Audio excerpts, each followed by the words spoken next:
Original, Kimma. Ella lo baila. ¿Quieres de mí? Origini, todo para ti. Hey baby, original y originini. Yo no tengo un cromo de panini. Si viene el Kimma lo reventó con en altavoz y bien comprendida. Estoy con el chico para soltarlo bien tranquilito. Es el Kimana, el Kimaneto, porque tiene el ritmo y esqueleto. No vi, ella no vio nada. Cuando suelto ritmo parece la bocanada. No soy un dragón pero suelto llamaradas. No soy un cabrón pero sueno que te cagas. Original y parecen bandadas de cuervos volando que viene a matar. Si quieres algo del magneto siempre ves buscando un ritmo. Es original, siempre suena fresco. Lo mejor me lo merezco. No tenemos parentesco. Golazos de parece pescu. Hey, original el maneta ha llegado pa' soltar los ritmos sentados. Si quieres algo bueno pues yo vengo de un pasado. Desde lejos hace tiempo, no soy viejo. Estoy atento, estoy contento. El entrecejo no lo ves, escondí hace tiempo. Original representa de radio el Netflix de Europa. Pa' venir a reventar todos los escenarios y llevarme la copa. Un aplauso, hermano. De Easy, haceme algo ya para culminar. Hostia puta, tío, qué bueno. ¿Te dejo el mismo ese? ¿O te pongo otro? Pónmelo del principio, va. ¿El principio, este mismo? ¿O te pongo otro? Este está bien. ¿Este está bien? Vale. Desde el principio entonces. Ahí va, atención. Estamos en AC Radio International Real. Hey, hemos vuelto a la casa del Real Netflix de Europa. Bombo, claro, dice.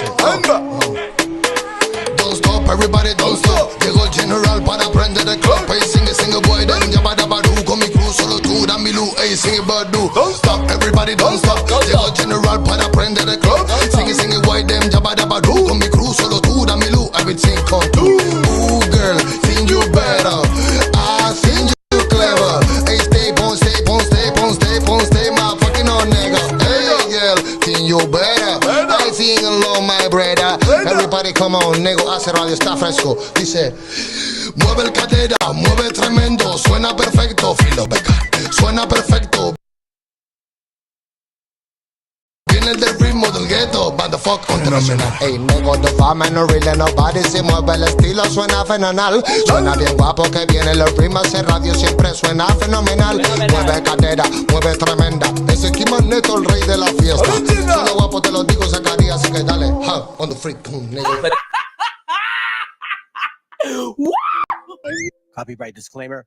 This content does not belong to Bible Chronicles or claim this intellectual property. The content provided today has and always will belong to the content owner. Bible Chronicles does not have any affiliation with the owner of this property. As mentioned, Bible Chronicles did not intend to make use of any material for the purpose of harvesting gain.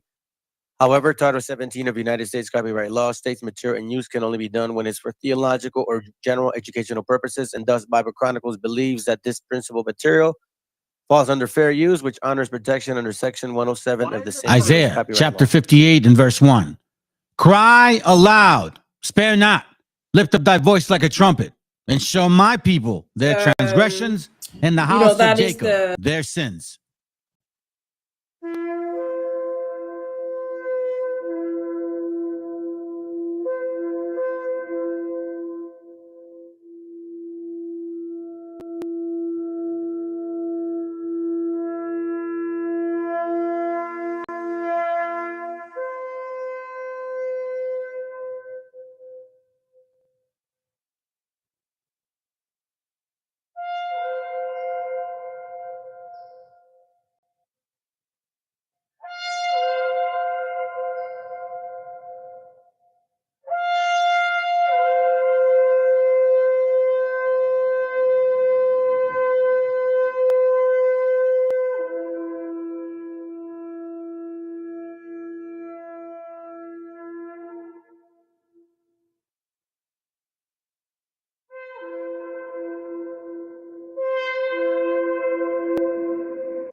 Viven huyendo de la envidia como los niños en Siria de la bomba que le manda el Pentágono. Y todo el día, mamá mía, keeping it that's so real. Lo es man, never fear, never, no.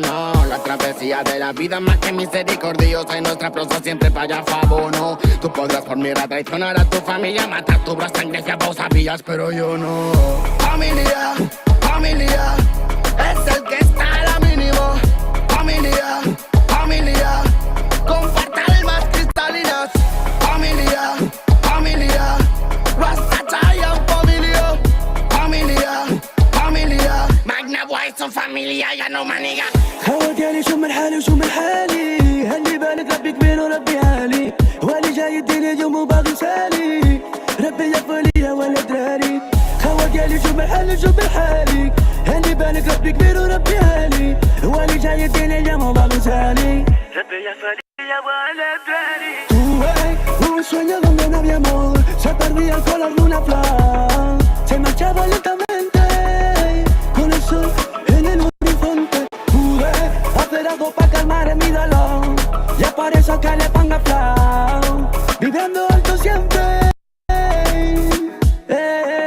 Burruco bimba y es que todo por la familia Burruco bimba y es por eso vengo a bendecir Burruco bimba y es que todo por la familia Burruco bimba y es por eso vengo a bendecir Familia, familia, es el que está a la mínimo. Familia, familia, comparte almas cristalinas. Familia, familia, Rasta Giant familia. Familia, familia, Magna White son familia, ya no maniga. Magna super escalón, subiendo a nuevo escalón. Metallic in the salón, esquivo like si de Stallone. Esos stage van del palo, pero bitch no rascan balón. Aunque me enrollo nada. A cáñamo nunca me paro. Aunque van tras de mí no se pueden medir. Buscan el elixir, está metalizado. Y es que yo soy así, no van a descubrir sexy flow y skill con este descaro. Si familia necesita de ti, fíjalo. Por Ruku Connection Antarctic Field, dígalo. A mí nadie feria de París, día yo. Los magnates han llegado, están aquí, píalo. Para soportar el dolor como no imaginas. Es la vida en ámbar. Aunque creas que no puedes tú solo con la movida. Llevaré tus bambas, familia, familia, fighting the hate and the media, familia, familia. It's original, man now. Familia, fighting the hate and the media, familia, familia. Yo soy un rocket, ellos abrilia. Con los míos siempre se lo baila. Menea, melena, remueve la vaina. Aunque agarre fuerte el fruto para que no se caiga. Son los magna de post final. Con los míos siempre se lo baila. Menea, melena, remueve la vaina. Aunque agarre fuerte el fruto para que no se caiga. Son los magna de voz final. Dispara millas sin mirar y sin mirar sin asimilar que es la puta herida de tu vida hurgo. Los manas te la chatarrilla hacen pa' pillar piltrafillas, tres donos nos pilla y se va con la furgo. Te hará falta una pedicura y una cura si se apura, quizás llega la locura de mi turbo. Dale vueltas a la partícula, deja ya la mandíbula quieta que sola llega a Luxemburgo. Niño, prepara la compota que la pera pata. Pero vinimos a mejorarla. Pa' hablar por mi familia y tengo autoridad. Saben que no puedo cagarla. Y poner ritmo y los manos les tocan cuatro patas. ¿Quieres esa vaina? Va a probarla. Soy aquel en el party donde se canta. What the fuck, what the girl, what an alma. Vivimos huyendo de la envidia como los niños en Siria de la bomba que le manda el Pentágono. Y todo el día, mamá mía, keeping it that's so real. Lo es man, never fear, never, no. La travesía de la vida más que misericordiosa. Y nuestra prosa siempre vaya no. Tú podrás por mí traicionar a tu familia, matar tu brazo, sangre, que vos sabías, pero yo no. Familia, familia, es el que está a la mínimo. Familia, familia, comparte almas cristalinas. Familia, familia, Rasta Giant familia. Familia, familia, Magna White son familia, ya no maniga. Bombo cry, sing it, cross the line on them. Warfare, vengo con los míos, magna que chala y fire them. Bombo cry, sing it, cross the line on them. Warfare, vengo con los manas y saqueto alive, fire them. A girl stop, shut up on the microphone ballad. And the smoke the marijuana, psycho Buddha, bumbo clap. Bang bang in the street, fire burn it, fill it with. Rasta man, I want Illuminati, play the kill. Stop, shut up on the microphone ballad. And the smoke the marijuana, psycho Buddha, bumbo clap. Bang bang in the street, fire burn it, fill it with. Key Cray is a king, Magnus thing. Nobody, no kill them. In a crazy style. Challenge, no fire them. It's a Rasta ganja. Nobody, no kill them. It's a crispy style. Tally, no fire cream. It's a Rasta ganja. Familiar. Rasta chai is familiar. Key Cray is familiar. Pure nego is familiar. Sico, Key Magneto, familia. Es el que está a la mínima. Familia. Compactar en las cristaleras. Familia. Rasta y Zion, familia. Magna boy que te aplasta, nego.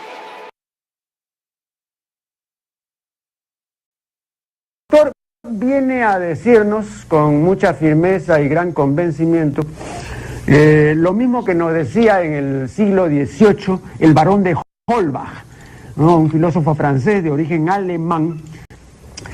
Si nos remontamos al comienzo, entonces hallaremos que la ignorancia y el temor crearon a los dioses. La fantasía, el entusiasmo o el engaño los adornaron o desfiguraron. La debilidad les rinde culto, la credulidad los conserva, la costumbre los respeta y la tiranía los apoya para que la ceguera de los hombres sirva a sus propios intereses.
Hey, check it out, family. Okay, so I wanted to bring this out, and again, I got off that topic quite some time, and I thought that there would be these people that would kind of stop that shit, but apparently it just continues. So I was on TikTok earlier, and it was about another topic, but it all ends up in wobbleism. So I'm going to show you guys a little bit of what's going on, and then I'm going to bring up a video which I showed y'all before. And again, look, listen, there's only two brothers watching. It's all good, man. I don't give a shit. You know, the fact is that there's only certain people that are going to listen to facts, and there's going to be people that are just going to dislike what I got to say. But I'm going to stick to my roots. So I was in this little platform earlier, and look what they're talking about. I haven't even heard them since I started it, okay? But it sounds like the same shit. Check it. I sent you 4 videos? I have defended indigenous peoples in the Americas, you know, against claims of being that doesn't make you an ally. You're fine. I'm not an ally of idiots. I'm not an ally of ignorant people, and you're just a Russophobe. That's all you are. You're more of a Russophobe than you're people idiots. God, you're an idiot. You're really a jackass. You are a my bad, Jenny ass. My bad. My bad. I forgot you were a woman. You're just so. My bad. Sorry, I couldn't take it any longer. What happened? Thank you. She left? Thank you. All right, so Spicy, I sent you 3 videos because somebody sent me 4 videos on where TikTok is like this. They do let you on, though. You get to talk about stuff. The question was Latinas and indigenous women that have black kids tend to go after or turn against their own community. After kind of listening to them, and I understand what he's talking about. You guys obviously know that indigenous gente, that we have a certain way of being. We have a certain essence. And then when your kids, they get married, you want to continue that essence. Esas pláticas, esas costumbres, esas memorias, like who else could understand quesadillas? Like we can. Oh, that's gonna hurt! It's like, hey, quesadillas, you know what I'm saying? It's like, come on, bro. We don't want to forget those memorias. Memorias are very important. It's very traditional to us, right? So I understand what was going on. So now the reason I'm bringing this up is because I was up there, said several times, talked a few times, and most of the time I was referencing books, the same stuff I bring to y'all. And the funny thing is this, that as they were talking, I was answering their shit through the books. You know what I'm saying? And brothers here can I will be revealed if you're still here. You were listening, so I'm not BSing. I don't BS with y'all. And nobody either debunked my shit, nobody argued with the information. They all most of them didn't run around it. They just ignored it. It's as if it's almost as if I didn't read it. That was the weird part. It's just like if I never read it. So on one end, you have Wabo-isms that believe their shit, and on the other end, you have our gente that don't want to read shit. So it's like,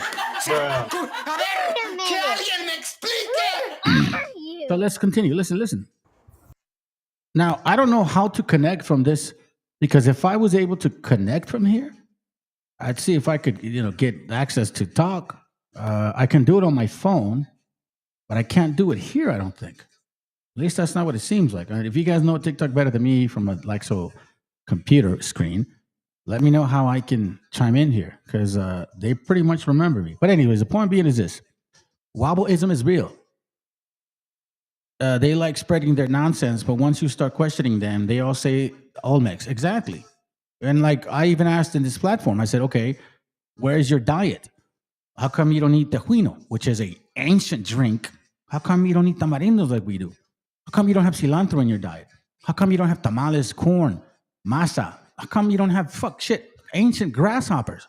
How come you don't have none of those things in your diet? And also, if you're saying that the Spaniards came and, blah, blah, blah. Okay, so it's clear that the Spaniards, when they got here, they implemented the Christian compendium. How come you people that claim to be those indigenous people, right? How come you guys don't know nothing about Ave Maria, Padre Nuestro, los 10 Mandamientos, Rosario, all of that shit? How come? So I'm like, so are you saying we took your diet and we took those so-called quote unquote curses? No. No, this is. Oh, I guess he paused the live. So as you can see, this is the talk. And this is still what's going on. Now, I even showed him Crania Americana, which clearly debunks copper color. Crania Americana. Here, I'll show you real quick. Watch this. Crania Americana. Crania Americana. My bad. Watch this. Okay. Crania Americana. And we're going to put copper color. Watch this.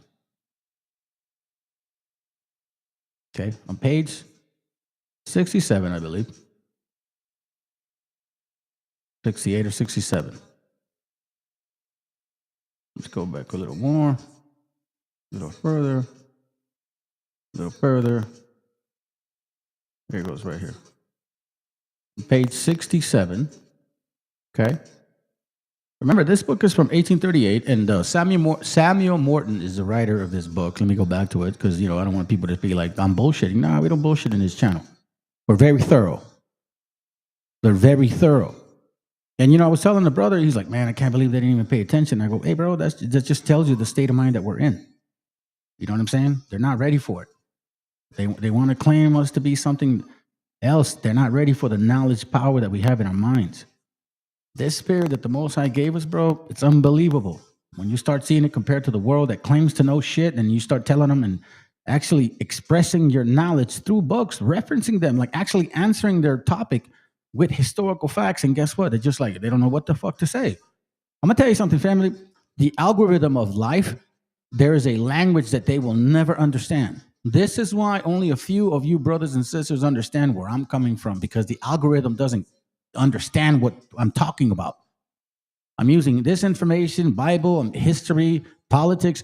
The algorithm doesn't understand that because the algorithm is fed as much as the humanoid can feed. So if these humanoids haven't fed them any of the actual Bible, biblical knowledge that I'm giving you guys, the algorithm would never understand it. Yeah, go ahead and leave. It don't matter to me. But I tell you what, if I was a BHI fucking channel with a 12 chart pushing, with all the same people, you motherfuckers would show up all the time. Or if I was to embrace that, yeah, you're right. The original people here were black. No, it don't work like that. I mean, how the fuck would you like if I went to Africa and said, hey, listen, all you people that claim to be from here, you guys are not from here. No, you're not. The original people were Mexicans in Africa. Check it out. On page 68, it says, a copper-colored skin has been assumed by most writers as a characteristic distinction of the Americans, the indigenous, who have been called the copper-colored race. The investigation of Dr. McCullough satisfactorily proved that this designation is wholly inapplicable. Inapplicable, meaning it doesn't apply to the Americans as a race, and that it is more characteristic of some other and very remote nations, meaning Africans.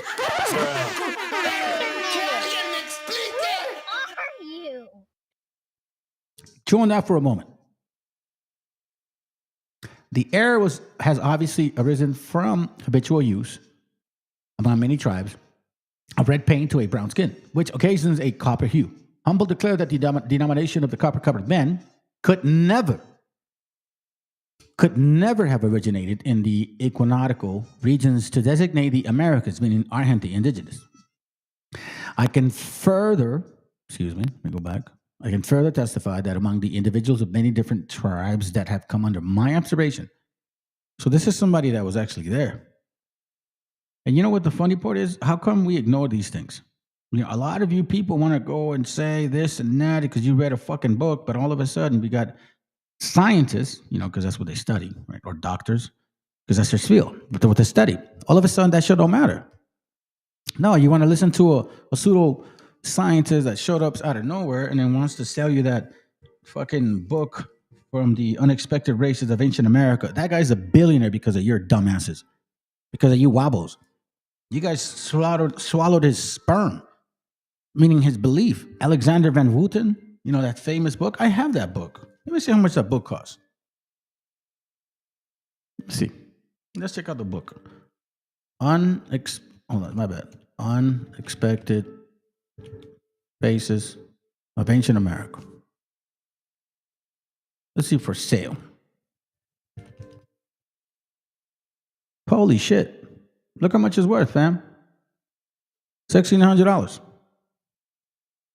Look, I'll show you real quick. Take a picture of it right now. Check it. Look on the side real quick. Bam. Okay, bam. You know what's so funny? You know how much I bought that book for? I bought that book. You're not going to believe it. I bought that book for like $236. Exactly.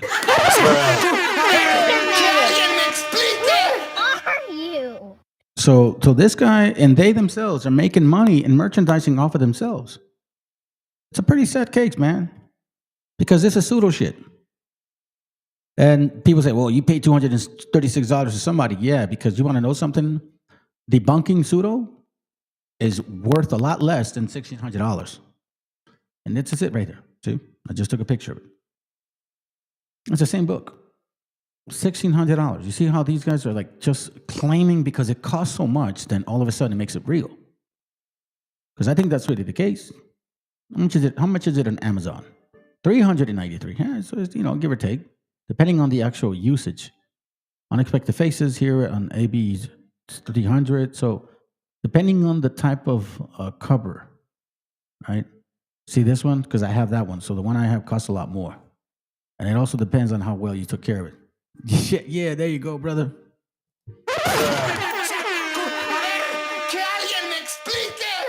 selling snake oil. Snake oil. Now, I'm going to tell you this, family. I've gotten a hold of some really heavy-duty books that cost me so little. And I think it was just the Most High allowing me to get a hold of it so that I could show you the bullshit.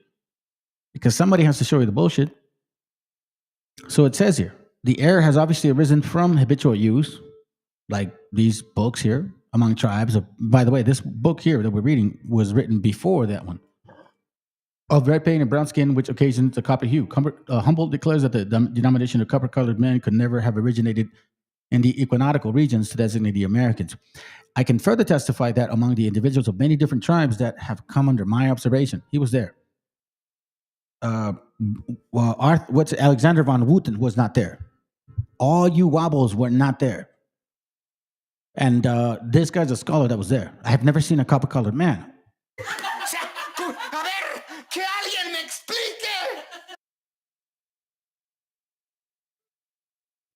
You guys love to run to TikTok. YouTube's a little bit slower. Hit the link and tell me that I'm wrong.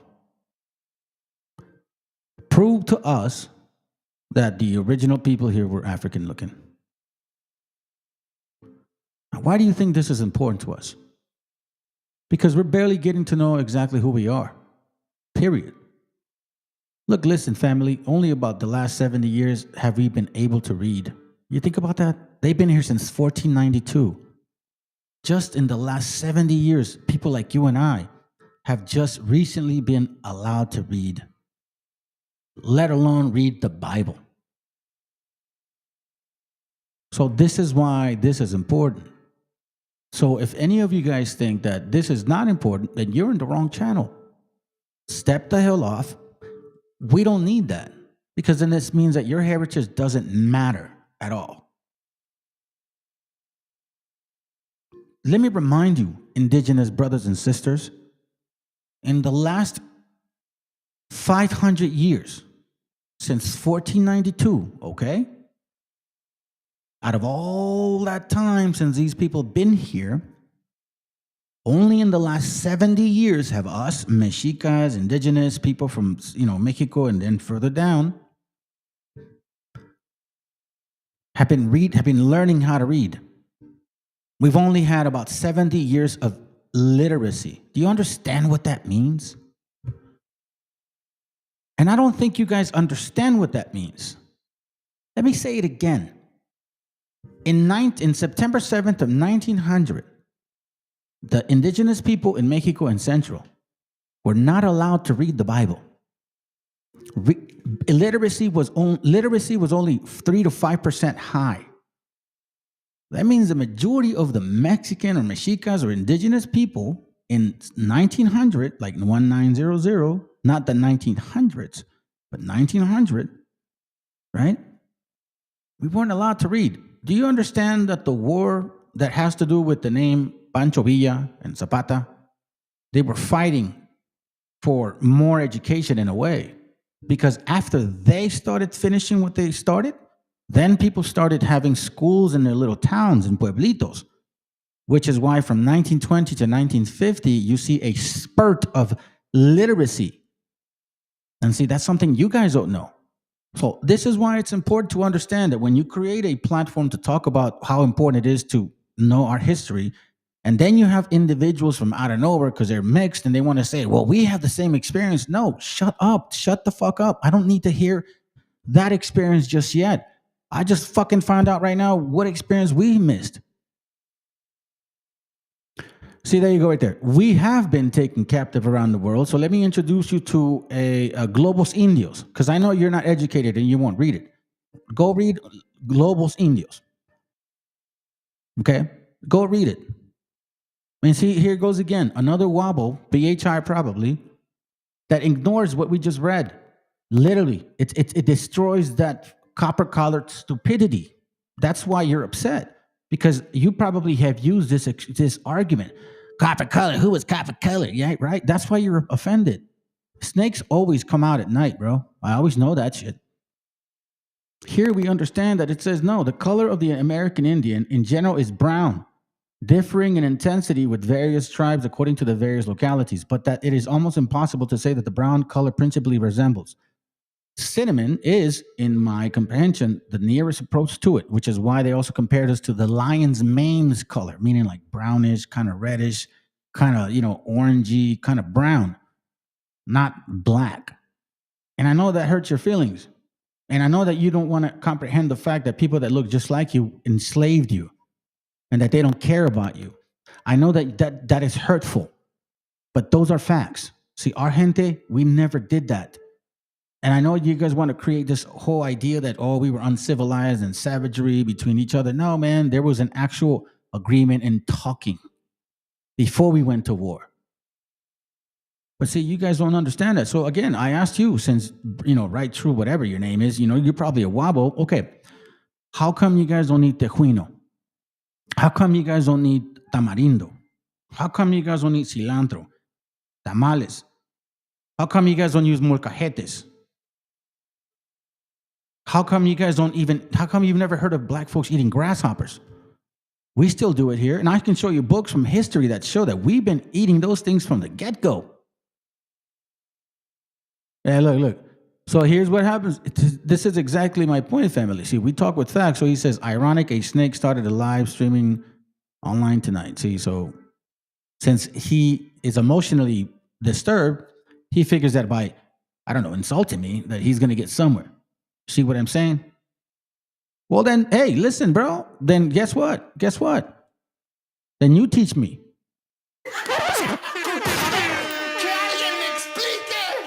Hit the link. You teach me.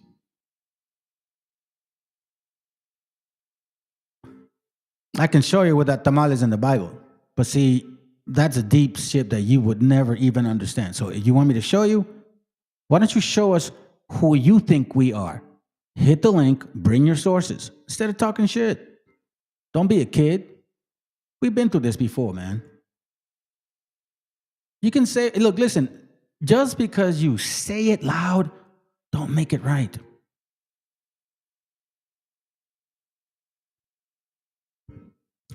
Let me continue. The cinnamon is, in my comprehension, the nearest approach to it, though still too inaccurate for general comparison. I fully coincide in opinion with Dr. McCullough and believe with him that no epithet derivable from the color of skin so correctly designates the Americans collectively as that of the brown race. You see what I'm saying? He goes, although the Americans does possess a pervading and this characteristic complexion, there are occasional and very remarkable deviations, including all the tints from a decided white to an unequivocally black skin. See what I'm saying? See what I'm saying?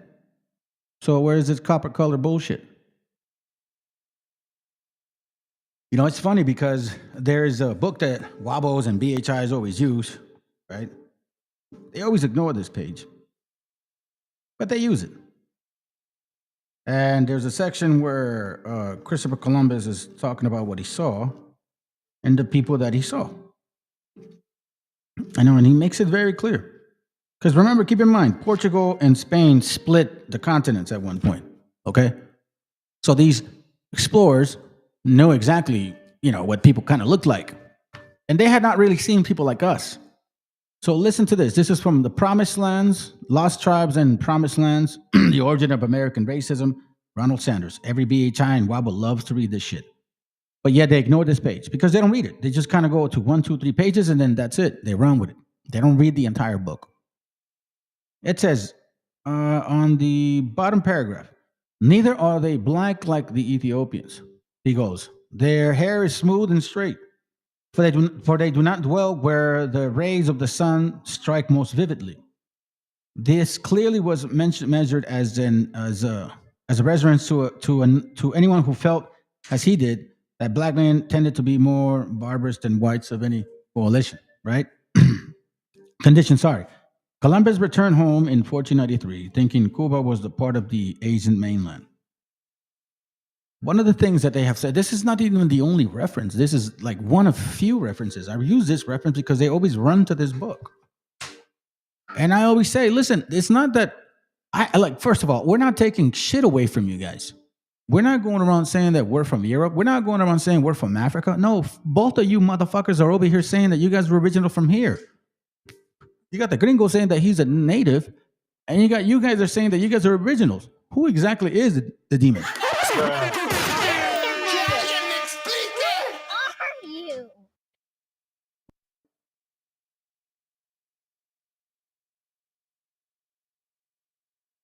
I mean, let's be honest about this. Unless, and I'll tell you what, family, this is actually a good example right here. A good example right here of the fact that people don't give a fuck about you. They don't care if you bring facts. It doesn't matter to them. You know what I'm saying? Like, it doesn't matter to them. Why do you think I say that? Because I brought out some real heavy duty, topic information. And what happens? What did they want to do? They want to debunk it. See, the so-called Negro, like this guy here, okay? He doesn't understand this here. And he doesn't care. He wants to bring Amos 9:7. You don't even know what that means. Because I can show you some scriptures where you're going to ignore them. You're just totally going to ignore them. You tell me about Revelation 1:14, but when I bring you about 6-7 verses that clearly show that there was no wool, you're going to ignore them. So here, this right here, you guys had the Bible at this time. If you were the Hebrews of the Bible, how come you haven't woken the fuck up? You've had the Bible here since 1492. What are you guys talking about? If you read this shit here, then you would understand that we don't have that privilege. You did. So if you were so Hebrew, where the hell is your Messiah? How come he hasn't cracked the sky? You gonna tell me it's gonna take that long? You gonna tell me that's gonna take that long? Here, I'll show you one real quick. I'll tell you one. I'll show you one really basic one. Because you guys will be trying to say that the curses, you say the curses determine who the Israelites are, right? The curses? Right, truth. Do you believe that the curses determine the Israelites? See, that's how stupid you are. Why do you assume? Why do you assume I even eat pork? There you go. So again, I'm asking you right truth. I'm gonna give you a chance. So you believe that the curses determine who you are, according to the Bible? Right? Answer my question since you're here, assuming that I eat pork.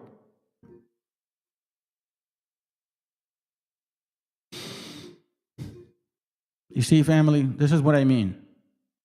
I literally give people the chance to show, not through post, through their voice. You assume a whole lot. Me? Really? Look at what you just did. Bro, dude, you're that dumb. You just said what you just did. They say that is a mental issue. That you say things and then you don't realize you said them, then you say you didn't say them. You just assumed, and then you tell me I assumed. So anyways, I know you're not going to answer it. So you say in every single BHI always says, the curses, the curses. Okay. When did this happen to so-called African Americans here in the Americas? Deuteronomy 28:27. The Lord shall smite thee with the botch of Egypt, and with the emerods, and with the scab, and with the itch whereof thou cannot be healed. When did you guys get smallpox? When did you guys get smallpox? Oh, you think your family? You have no idea. When did you guys get smallpox? I think that's a legitimate question. And listen, I don't blink. You're blinking. You just said I eat pork, so you assumed, and then I ask you a question, and then you tell people, don't listen to me, yet you're not answering it. So if you want people to believe you, then hit the link and make them believe you. You think they're going to believe you by posting shit? They're hearing my voice. Let them hear your voice. If you really are correct on this information, then so be it.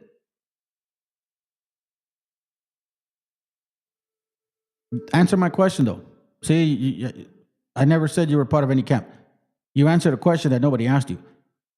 When did so-called black Hebrew Israelites get smallpox here in the Americas? Matter of fact, I'll give you a minute to think about it. I'll be right back.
Okay, so you didn't hit the link?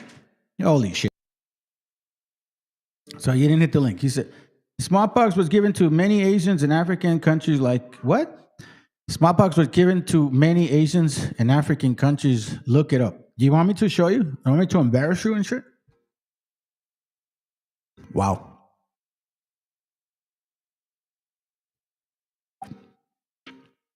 Let's see if I think I downloaded it. Sierra Leone, right? I have a book. Remember I showed you guys that book? I don't know what that sounds. It sounds good or no? You guys hear me? No, it's because I took a little break. There's a book that I have, and shit, man, which one is it? Let me see if I can find it. Hold on a second. Here, I'll show you the link. Look, this is what I do. I take notes of my shit, okay? So here's the files of all the books that I uploaded here with you guys. Yeah, it's all good, bro. I know, man. You got to work tomorrow, man. It's all good, right? I got you. Don't shit, man. I'll chop it up with you this week. Cuídate, hermano, eh? Cuídate. Wait, hold on a second. Don't leave yet. ¡Viva México, cabrones! Hey, all be revealed. Hold on. hey, hold on. And on behalf of all will be revealed. Fuck that puto! Fuck that puto! Have a good night, brother. You know how I do it, bro. Let me show you the book. Let's see if I can find it. It's an older one here. Hold on. Which one are you? It's a good relation. It's a, hold on. Maybe I'll type it like this. Sierra. Come on, wait. Leon? Nah, I don't have. I know I uploaded it here, but I didn't change the name. Is this one? Let's see. No, that's not it. That's not it. Hold on a second, man. I mean, since you're asking, you know what I'm saying? I'm gonna prove it to you because here we don't lie. We don't lie in this channel. Technically, smallpox came from Africa, and the French brought Frenchpox. See, there you go. So see, this is how they get away with it. It's a typical BHI rebuttal, chronologically. Okay.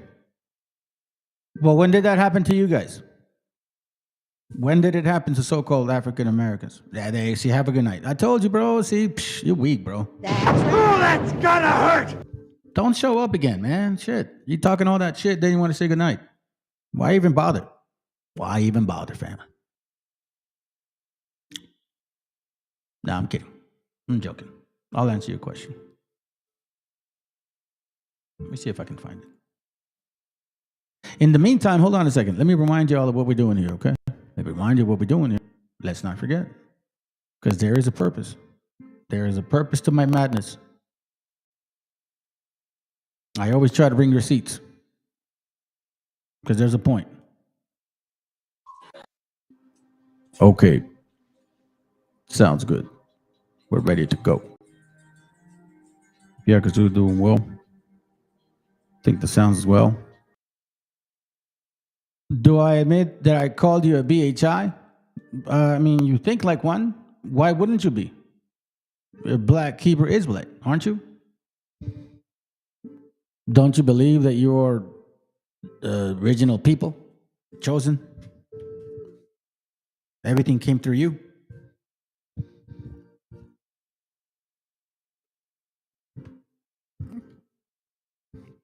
Because you've been here before, and you've argued of the fact that I was proving who we are. And you had a problem with us showing that we are Hebrews. Unless you have a problem with us reminding you that we are the original people here. So which one is it? Right Truth, BHI, or Rabo? See, I'm not wrong. I'm not wrong of who you are.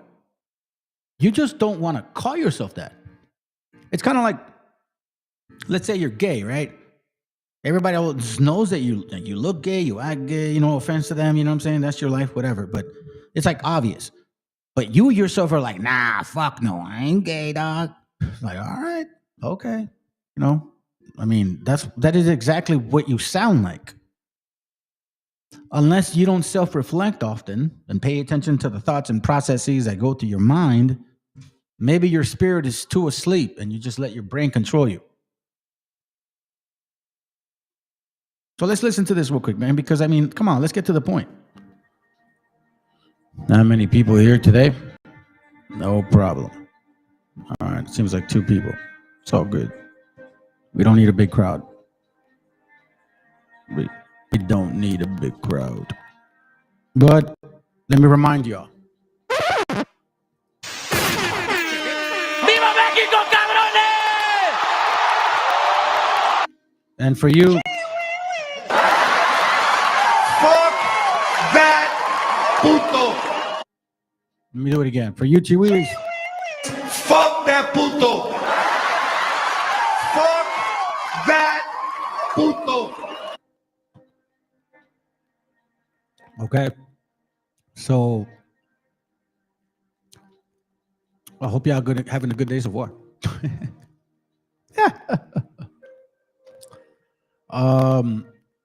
Hold on, let me get rid of this. I don't know what the hell's going on with this. Bam. Let me get rid of that.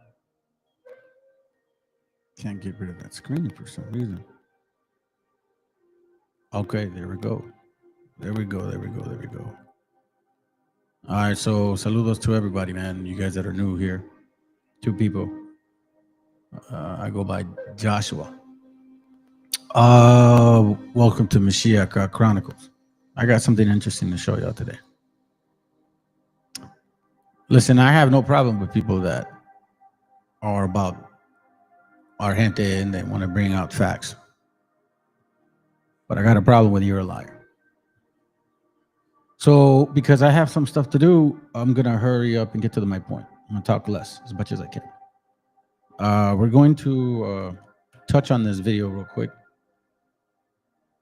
We'll just want to show you real quick, but I'm going to show you some other stuff before we start.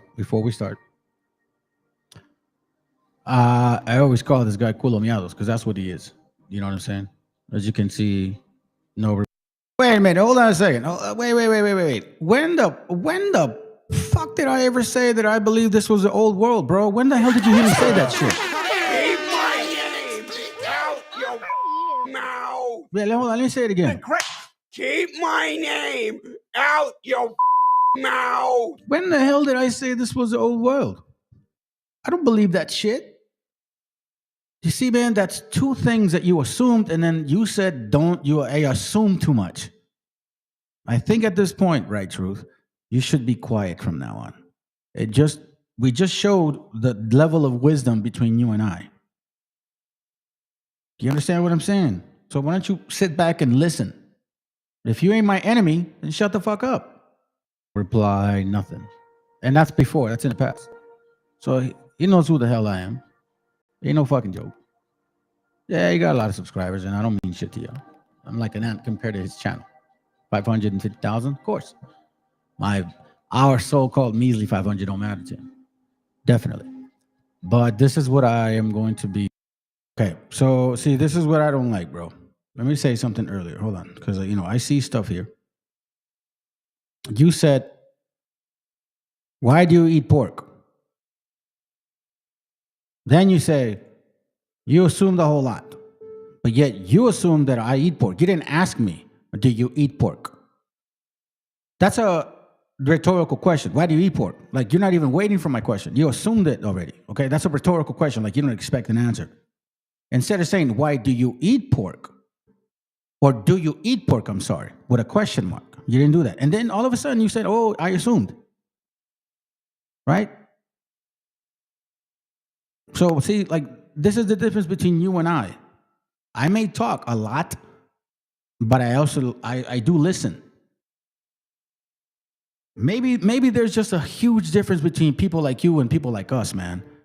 Because spiritually speaking, it's almost like I can listen to you as I'm talking to you. Because I have two kinds of things going on within me. Like the mind and the spirit. They are separate, in case you didn't know that. And the scriptures talk about that. Maybe that's over your head. So do me a favor, just be quiet and listen. And if you think we're wrong, then come back another time and be prepared to defend. Don't just say shit, because that's not what I'm like. And I hope brothers here that listen to me, that they're not like that. That if they're going to defend what they say, they're going to come with truth. Because guess what? The law, statutes, and commandments are very clear. These things right here are basically the laws of lawyers. That's what the term lawyer comes from. Lawyer, law. One that speaks the law. So if you speak the laws of the Most High, you can consider yourself a lawyer. And that's why the scriptures talk about prove your cause.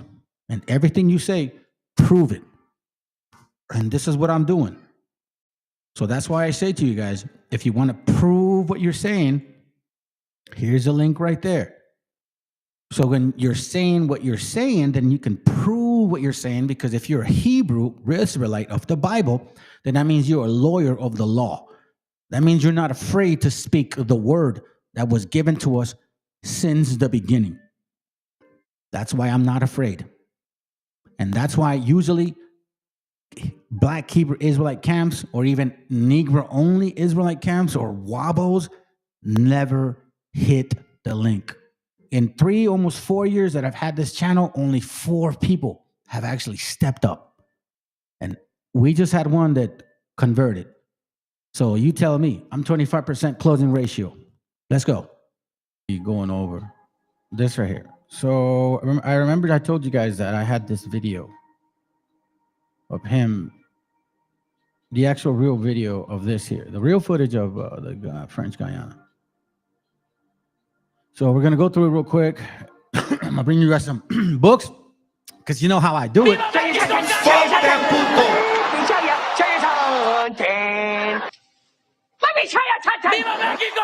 You know what I'm saying? So let me get this going real quick. All right, hold on a second, people. Just a couple things as to why. You know, we gotta. So I've been doing some research. Destroy this shit, and brother and BTC, man, this is not yours, but appreciate what you do, bro. Let's begin. Let's go. So we got some confusion, some confabulation. You guys have already heard what I mean by that. Filling in the gaps of vague memory. Okay, so here's one of them. I came across this book, as you can see, in the Library of Congress, right? This book, The Original History of America, Ancient America, the original history of ancient America. I'm just gonna leave this right here so you can read what it say right there. But how about this? The present writer will not yield to any man in the firm belief that the Aborigines of North America, but North America only, and the ancient Israelites are identical. Bruh, what is going on, fam? Bruh. So you brothers or sisters that are of are indigenous gente, right? That run into this on TikTok, and then you hear Bible stuff and you just, I don't know what to do. Well, you're gonna have to learn some of it. Because this is why they want your history. Whether you don't want to embrace it, I don't know. But there is a spiritual value in being who we are. Okay? One example. Example number 2.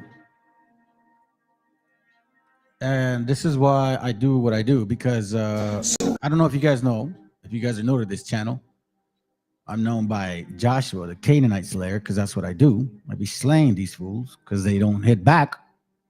Apparently they get cut too much. I don't understand why. Anyways, but now I think I need some, I need to slice some of these wobbles up. And while I'm doing that, I'd like to share the stuff that I have. So let's begin. Again, this is Brother VTC. Check out his channel if you guys haven't. All right, let's go. Another example, just giving you guys some get downs here real quick. You guys got to know what's going on in people's minds, because then you need to understand why it's important to learn your own history. Let's go and prove as to if it's true or not. Because if it's not, if it's true, then hey, it is what it is. But if it's a fucking lie, then you cannot shut your ass up and sit your butt down and say, oh, well, maybe they're right. No, fuck no, man. Study your shit. Let's go. We don't have any more time for games. The time for games is over. The time for standing up is now. Get your ass in the pit. Who are the Chiwiwis? The Chiwiwis are the pyramid and mound building civilizations of the Americas. Yes, these very pyramids that the America has 2,000 plus of. Now look at that image on the right side of the screen and you tell me who that man is.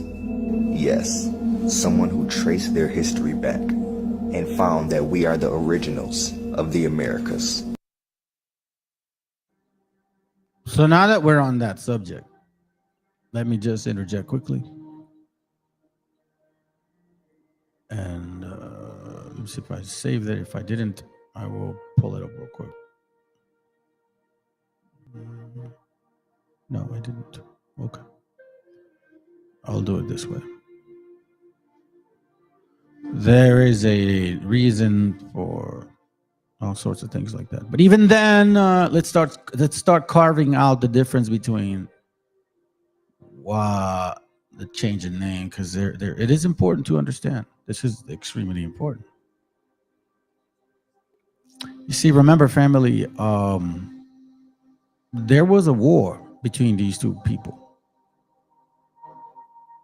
And when they started losing political power, they kind of had to shift back and forth what they could gain and not gain. So there is such a thing called white standard. For you guys that don't understand what that means, do your homework in regards to around 1845 through 1855 through 1875 or 65-ish, somewhere on those times. You can see in a lot of snippets, articles that talk about these things and tell you the political struggle. So it says here, the use of the terms Negro and Black to include persons of Native American ancestry in Anglo-North America. No, why would that be important? No, we'll see. In 1854, the California State Supreme Court. Now keep this in mind that 1854 is only 6 years after Mexico lost it.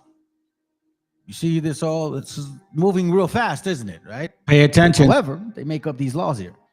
It says here, because now they're on this side. So now they're also dealing with people like ourselves. You understand that? And terminologies at that time, negrito, we still used it.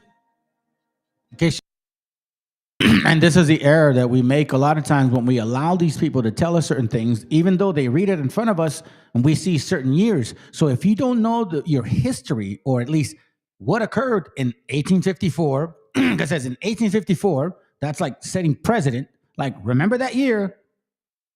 And if you don't know what happened that year or prior or after or how it occurred, I mean, it wasn't that long from then that Mexico lost the entire space from Texas all the way to California. Let's continue. You guys don't know that you're not from Mexico, then we still use those terminologies. Well, I don't know about now, but I'm close to my 50s, so yes. It says here, the word black, I'm sorry, in 1854, the California State Supreme Court sought to bar all non-Caucasians from equal citizenship and civil rights. The court stated, now, Caucasian also meant white. So they were fighting for something called white standard. Don't forget about that. Then it says here, the court stated the word black, and you have to pay attention to this. The word black may include all Negroes, but the term Negro, you see the word black, but the term Negro, so there's Negroes and then Negro, a branch of, so to speak, maybe. It says, but the Negro does not include all black persons. We are of the opinion that the words white, Negro, mulatto, and black person, whenever they occur in our Constitution, must be taken in their generic sense. So now we're seeing a division of white, Negro, mulatto, and black person. Now consider this here real quick, okay? When you look up the Webster's Dictionary of 1828, all right? Webster's Dictionary of 1828, we'll see right here. Let's look at the word Negro. All right, let's look it up. What does it mean?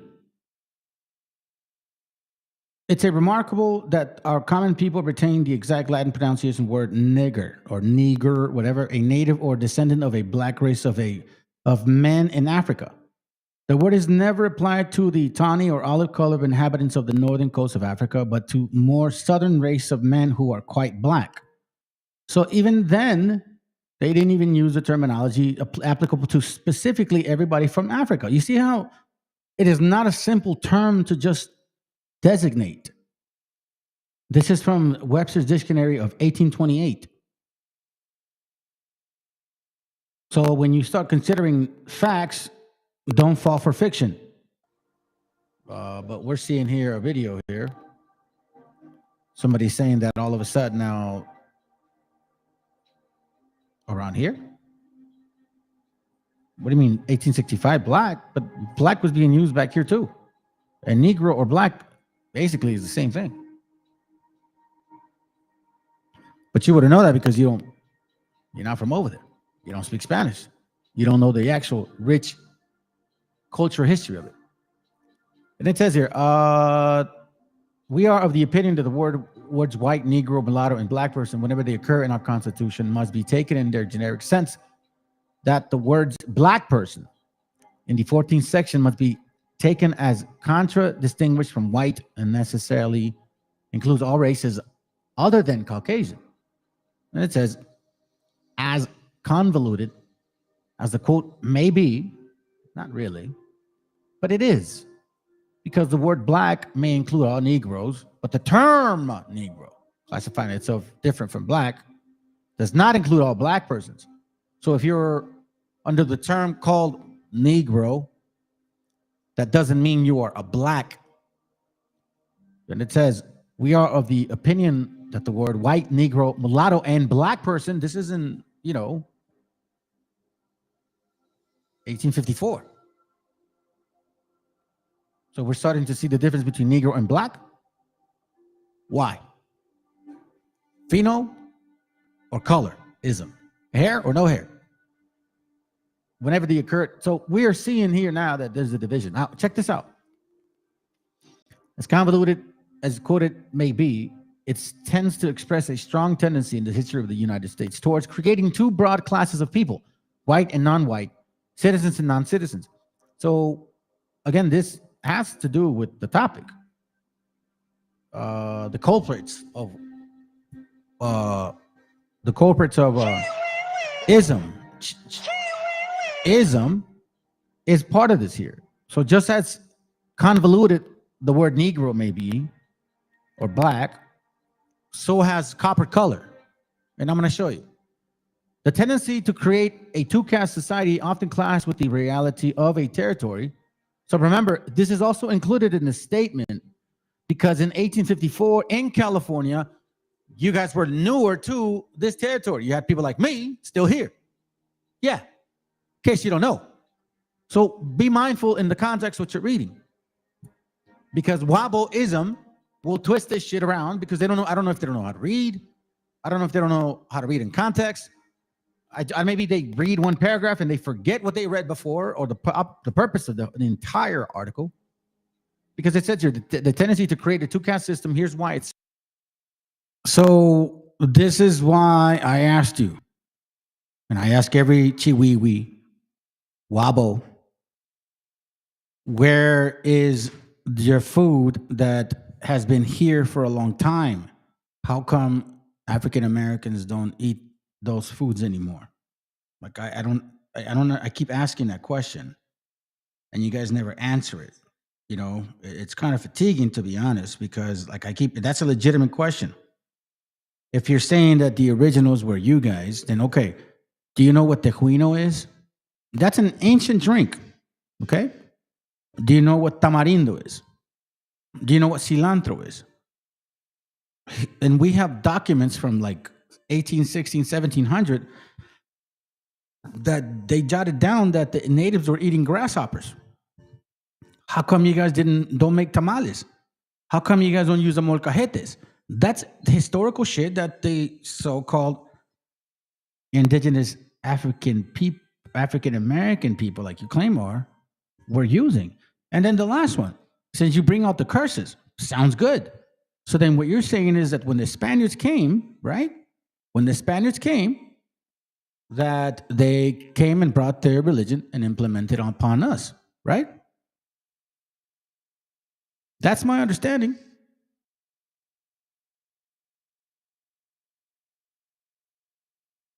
That is what I think you guys keep saying. So let me ask you another question and see if you can actually answer it. Because this is one of the most important things that I think a lot of us forget. You know, and let me see if see if I can get it. The Mysteries of the Mexican Pyramids. So check this out.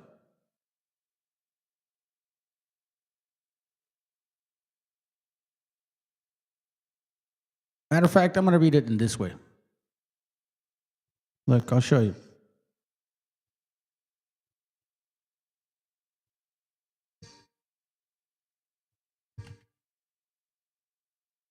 This one right here.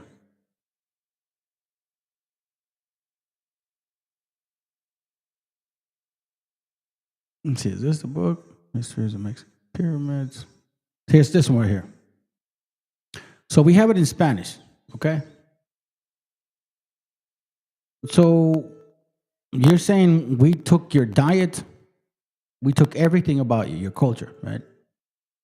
Well, when the Spaniards came, this is what they did. De acuerdo con los españoles, el único conocimiento que podía adquirir un indio era el Padre Nuestro, el Ave María, el Credo y los 10 mandamientos. Leer y escribir se consideraba que era para ellos tan peligroso como el diablo.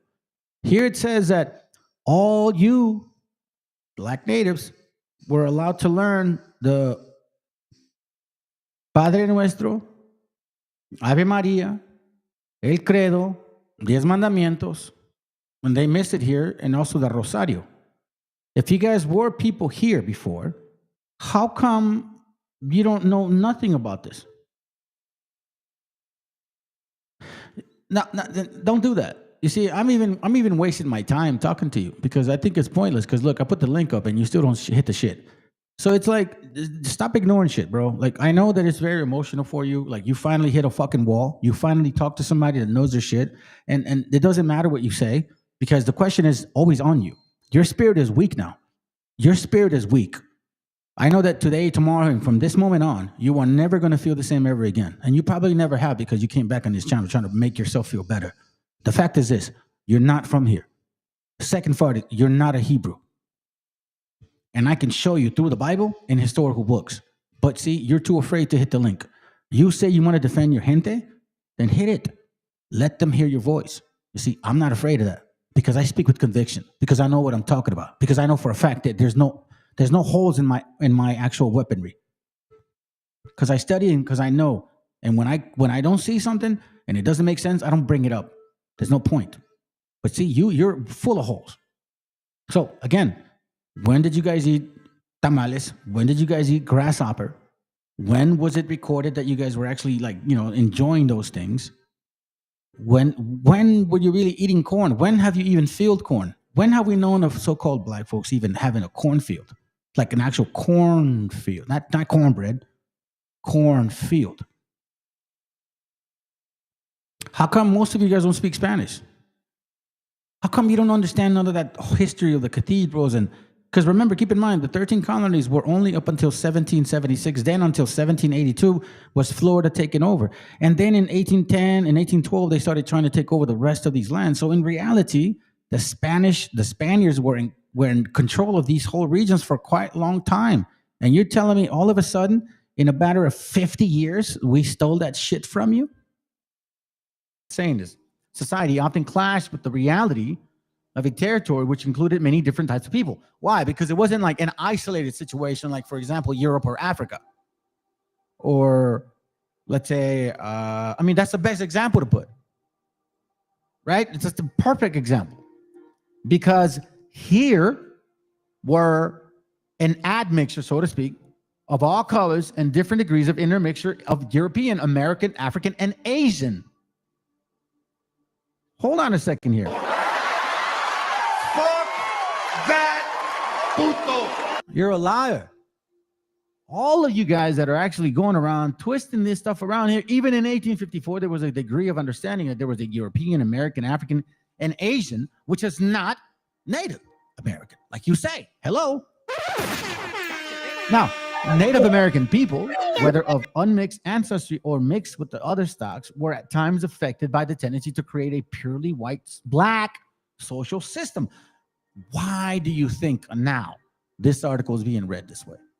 Because since 1492, this establishment had always been about that, excluding the indigenous gente. You need to wake up. That's what you're missing. You're not seeing this. That's the. So let me show you something real quick so you can see what I'm talking about. And again, how far are we going to stretch? Look, who is the only nation of people claiming to be somebody that they're not? Seriously, who? Not us. Let's put it this way. Look, check it out. Look. I want you to pay attention. And this is silly dove shit. But hey, only Canaan will understand. Let's go. Exposed. We need to talk about Harriet Tubman and the vital role that she played, because I don't think y'all realize that gap that we're missing. Harriet Tubman helped cover that up. Let me break this shit down to y'all. So first of all, if y'all don't know, Harriet Tubman was not her name. And y'all, I keep telling y'all, America is a stage. These people are playing characters. Everybody, for some odd reason, has to change their name. So, and if you don't know, her real name was Arminta Ross. And I believe that's a Hebrew name. So she had to be kidnapped and brainwashed. But anyways, it says that during the Civil War, she served. Now look, I'm into the conspiracies like anybody else. right? And we have seen in the last few decades that some reality is crazier than even the conspiracies that we entertain. But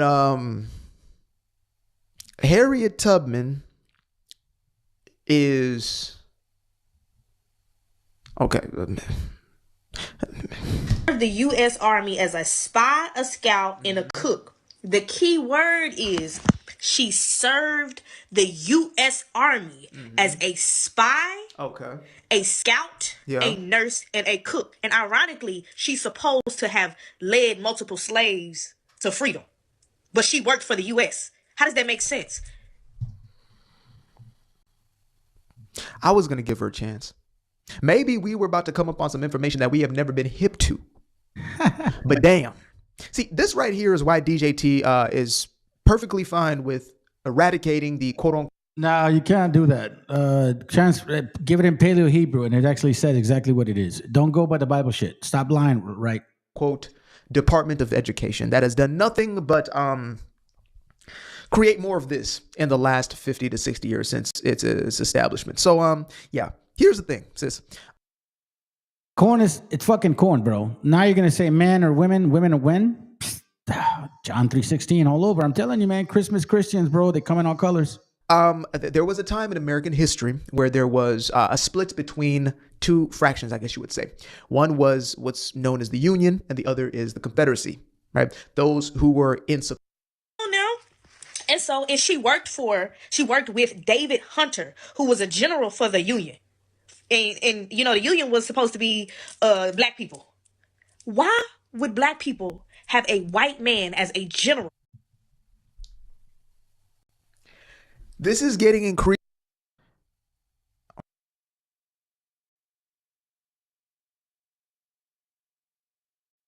What do we? I mean, do I believe that there's all sorts of, pigmentations? Of course, everywhere across the planet, we're all one people.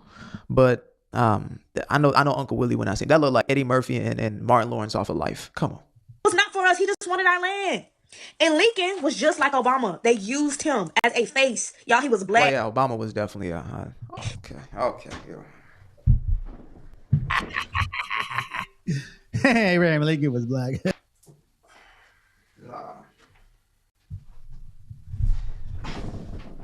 This is where we draw the damn line.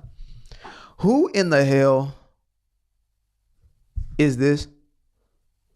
Did Lincoln used to do blackface? Maybe that's something I haven't heard in history. I would believe that he was doing some blackface. Him and Mary Todd Lincoln were in there doing some freaky. Maybe that's what it is. But come on now, bruh. Here he go with his real mama. This is a fake picture. This is who he really is. This is a black man. Come on. And so he got assassinated. Why? Because he was probably finna expose the truth. Y'all know Lincoln got in Ford's Theater. Ford's Theater used to be a black church that got burnt down in the 1800s. And ironically, Ford's Theater sold the chair that he got assassinated in to Henry Ford, who ironically is the car brand. And y'all know that Henry Ford is also the same man who came up with 9 to 5. The 9 to 5 workday. Wait. This is what we mean. Why is this important? You see, you have people like me that are bringing information that you can say it's not weak, it's solid, because I give you references, I tell you where to go and what to read. And when you are fed, like, what's that thing called? Honey, what was that?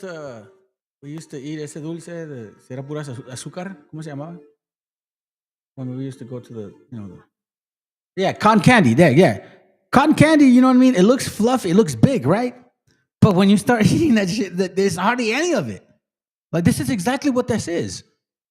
You guys are feeding each other cotton candy.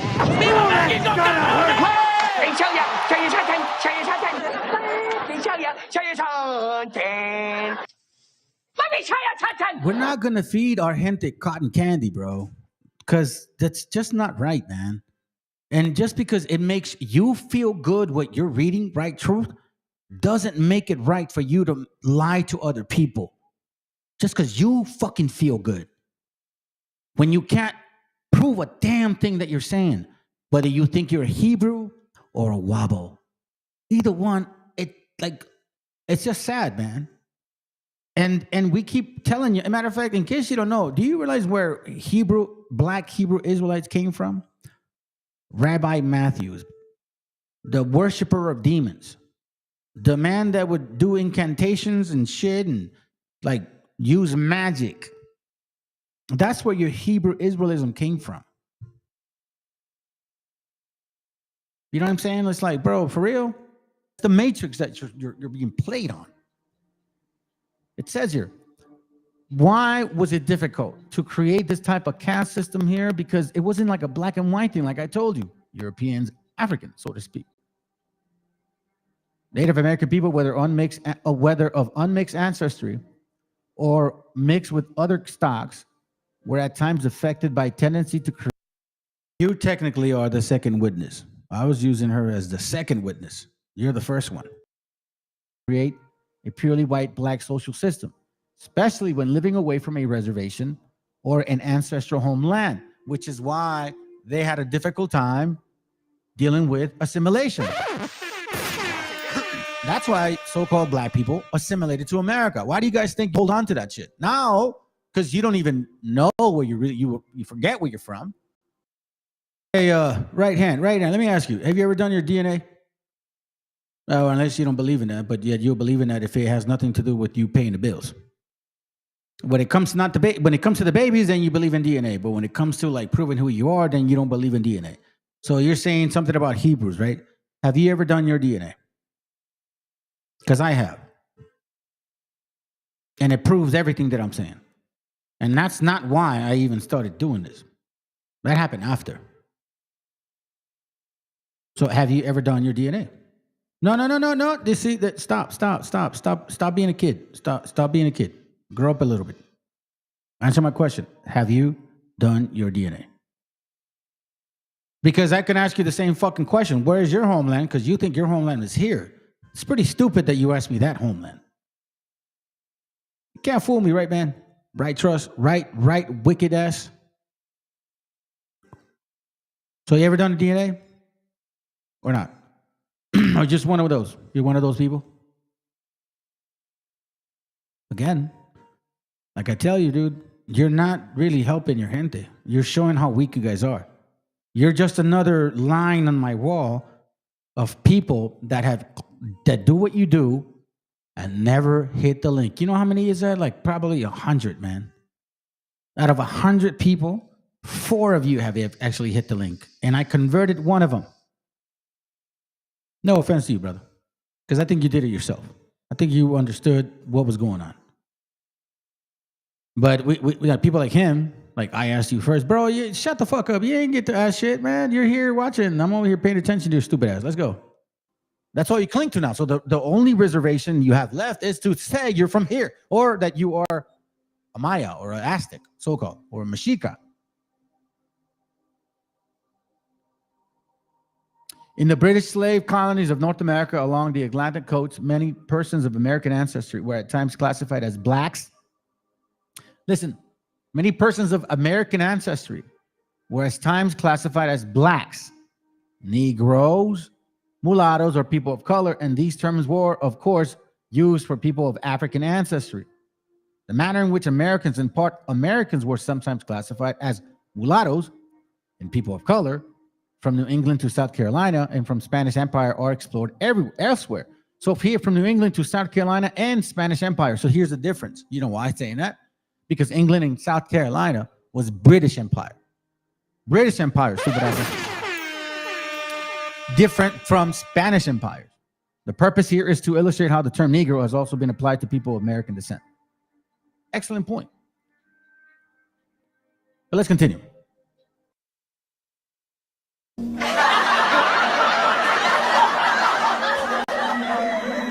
Chutul was a Mayan chiefdom in the central Yucatan Peninsula before the Spanish arrived in the 16th century. The chiefdom's capital was Mani, and the Chutul were a ruling family. Here's some information about some members of the Tutul Shu family. Let's go to Harvard University, Peabody Museum of Archaeology and Ethnology. And this right here is MESHIACHA. You see that?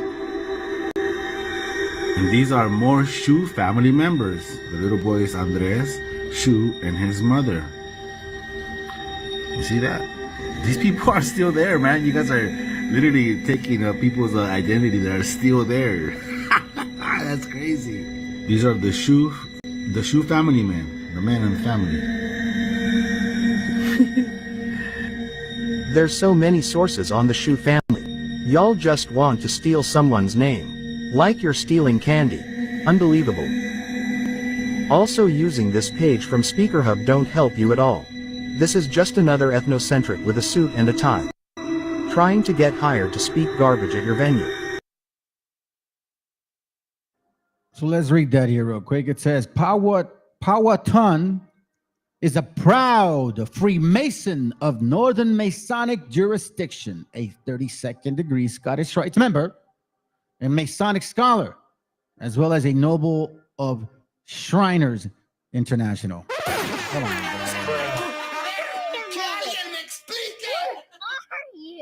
Excellent finding.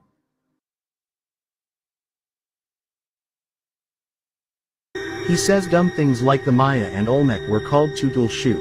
When that's incorrect, Tutul Shu is a Maya chiefdom's name, it's a family bloodline. Plus your man's is a Freemason, a damn Shriner. Wow, just wow.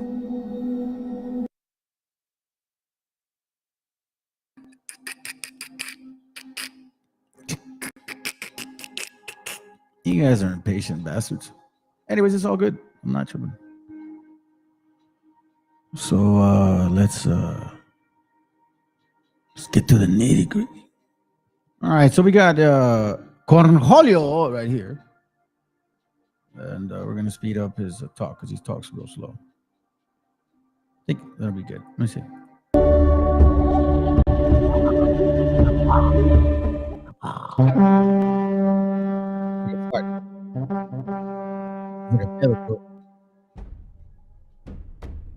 That's not too bad. The first one was like a better one. All right, there goes. I'm not gonna promote this stupid ass intro and shit. It's kind of weird. It's like you're a fucking alien. All right, so here it is right here, fam. Okay, so apparently this dude here, right, thinks he's a scholar. Rare 1950s footage of Indians in South America. Okay, so he says, we're going to dissect it. I'll show you some material. I'll give you guys some references to some books, and then you guys decide what you think. Okay, I'm not here to influence nobody because you guys don't give. Hold on. Who comes from Siberia?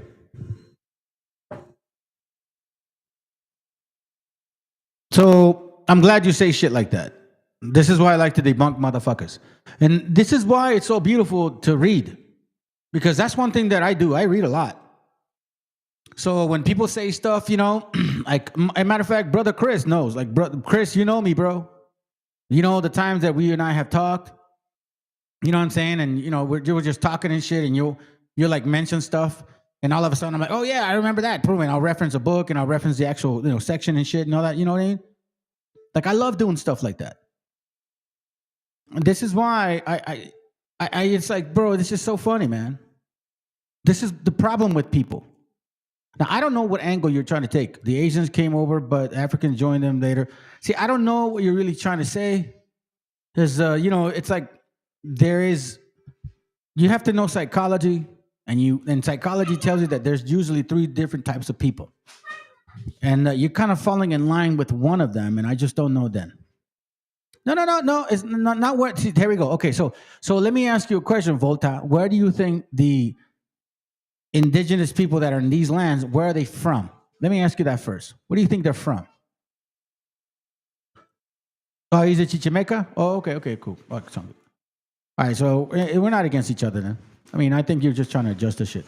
So this is for wobbles. This is for wobbleism. No. I don't think we're disagreeing. I thought you were like on some other like realm. Forgive me, brother. I should have probably paid attention. Forgive me.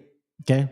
So let's this is the point here, because Wobbles love to say that we're like, Siberians and shit, right? This is from a book from Ethan Smith, The View of the Hebrews, written in 1838, I believe, or 32, somewhere around that time. Okay. And in this book here on page 38, this is what he says. And by the way, I always said this. I know that strangers came with us. I know that. And I always believe that Eskimos were not necessarily our gente, not necessarily. But they never fought with us. So as long as you're cool with me, I'm cool with you. Because that's the way that indigenous people are. Do not invade me. Don't fuck with my family. That's something that you other nations have no idea. You can take me, whatever, but when you mess with our family, it's a total different ball game. And there's no smallpox anymore that can save you. We're more of you. We're more than you are. Anyways, here's the point. In this page, he says, the Eskimo natives appear to be a different race of men. This race are found in Labrador, in Greenland, and around Hudson Bay. All these appear evidently the same with the Laplanders, Zemblins, Samoyeds, and Tartars in the east. Oh, shit.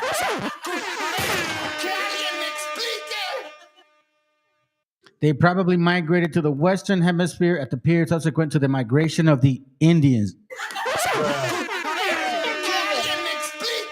We're not the same people. And I'm not offended by the fact that they're here with us. It don't bother me, bro, because you know what? Se han portado bien con nosotros. So that's your laugh? So do me a favor then. See, I'm going to tell you this right now, bro, because this is what I don't like about people. And maybe this is something that you may need to learn. Why don't you educate us then? There's a link right there.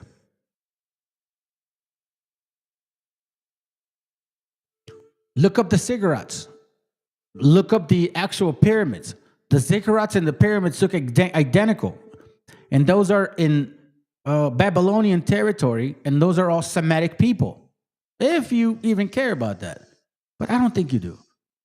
The embarrassing thing is about the fact that you show up, or anybody, not just you, makes a statement. I show you some facts, and then it's not enough, and you laugh at it. I mean, what more can we do? At this point, I mean, it's not like I'm fucking losing sleep, to be honest. I think maybe when I was first starting to do this, I was not necessarily, yeah, I was losing sleep. Shit, I was losing sleep. I actually was losing sleep. Hey, remember, babe, I went like 4 days without sleeping and shit. Remember that time? Yeah, I did lose sleep. Oh, my bad. Oh, well, okay, my bad. Well, then shit. Nah, he's laughing at some Egyptian comment. Anyway, let's continue. Give a fuck anyways. You know what I'm saying? It's, this channel ain't nobody. I understand. I don't mean nothing. It don't matter, but it matters to me. It matters to me. So I really don't give a shit. If it offends people, and if you don't like me, well, oh well. If you think I'm gonna be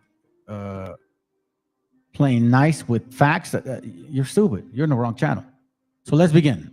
Let's see what this guy supposedly he found.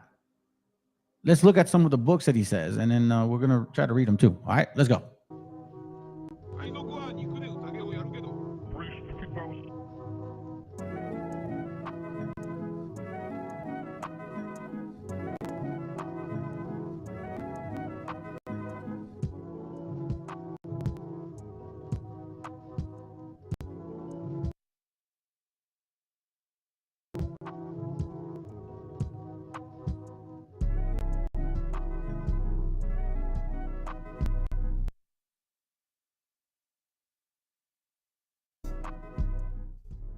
Wow. Hey, much love and respect. Thanks for tuning in once again. Quick video today. Wanted to upload this rare old video footage, a small documentary about a trip into the interior parts of South America back in the 1950s. You're gonna see a couple colored tribes down there. So I hope you can hear him. So he says you're gonna see a lot of couple colored tribes, Jenny. Now I'm playing it super fast because this guy talks extremely slow. It doesn't matter to me. You know what I'm saying? It's all good. I don't give a shit how you guys talk. But that's why he sounds weird. All right, he don't talk this way. But let's listen in to what he's saying real quick. All right, let's go.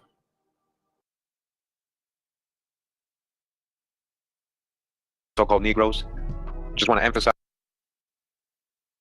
As the copper colored, right? I'm sorry, right when I pressed it, he says the so-called Negroes after saying the copper color. Okay, so let me play that back. Give me a second.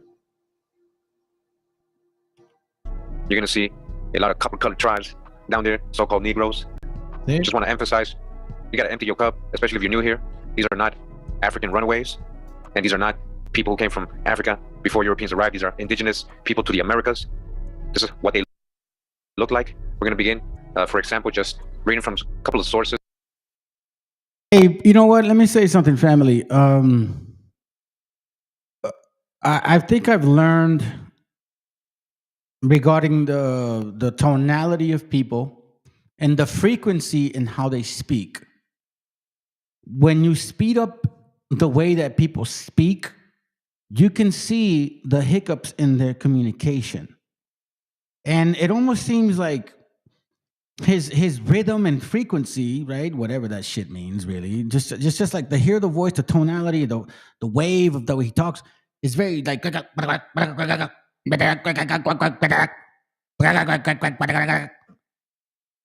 when you slow him down, then you can't tell. Now, I know I'm not into like sounds and shit, but I do listen to some videos every now and then. They pop up my shit. And my wife kind of pays attention to that. And she talks about how like some songs have a certain tone that make you think a certain way, right? But if you play them a different rhythm, they sound totally different. I'm not saying that, that's what's going on, but I just find it so difficult to like even listen to him. Honestly, I do.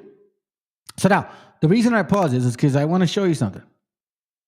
I'm going to show you guys something real quick. Because the guy was over here saying, this brother right here, yeah, he's crazy as fuck. Yeah, of course he's crazy. Fuck face. He's a fuck face. That's what he is, dude. I'll destroy his ass. He will never debate me. I'll guarantee it. Guaranteed, without a doubt. Okay, but there are some truth to who we are. And this is one of my little channels that I post personal stuff to myself. Like I don't share this stuff with nobody. Like, and it's not hidden shit. You know what I'm saying? I'm just like, I just go through notes and stuff. So let me show you this real quick, so you can see what we're talking about. You see right there? This is a brother that used to post stuff on YouTube. Los indios somos israelitas. Pirámide semita de la cultura elamita, localidad tierra de Elam, allá en Irán, en 1250 antes de Cristo. 1650 antes de Cristo. That's what AC means, right? Las pirámides semitas son idénticas de las de México. That's a good book, Nineveh and its palaces. It's comparing certain things, right? So let me show you some of these pyramids right here. Watch this. Hold on, let me see. That's one of them. Look at this one. Pirámides semitas, Maya, Elam, semita.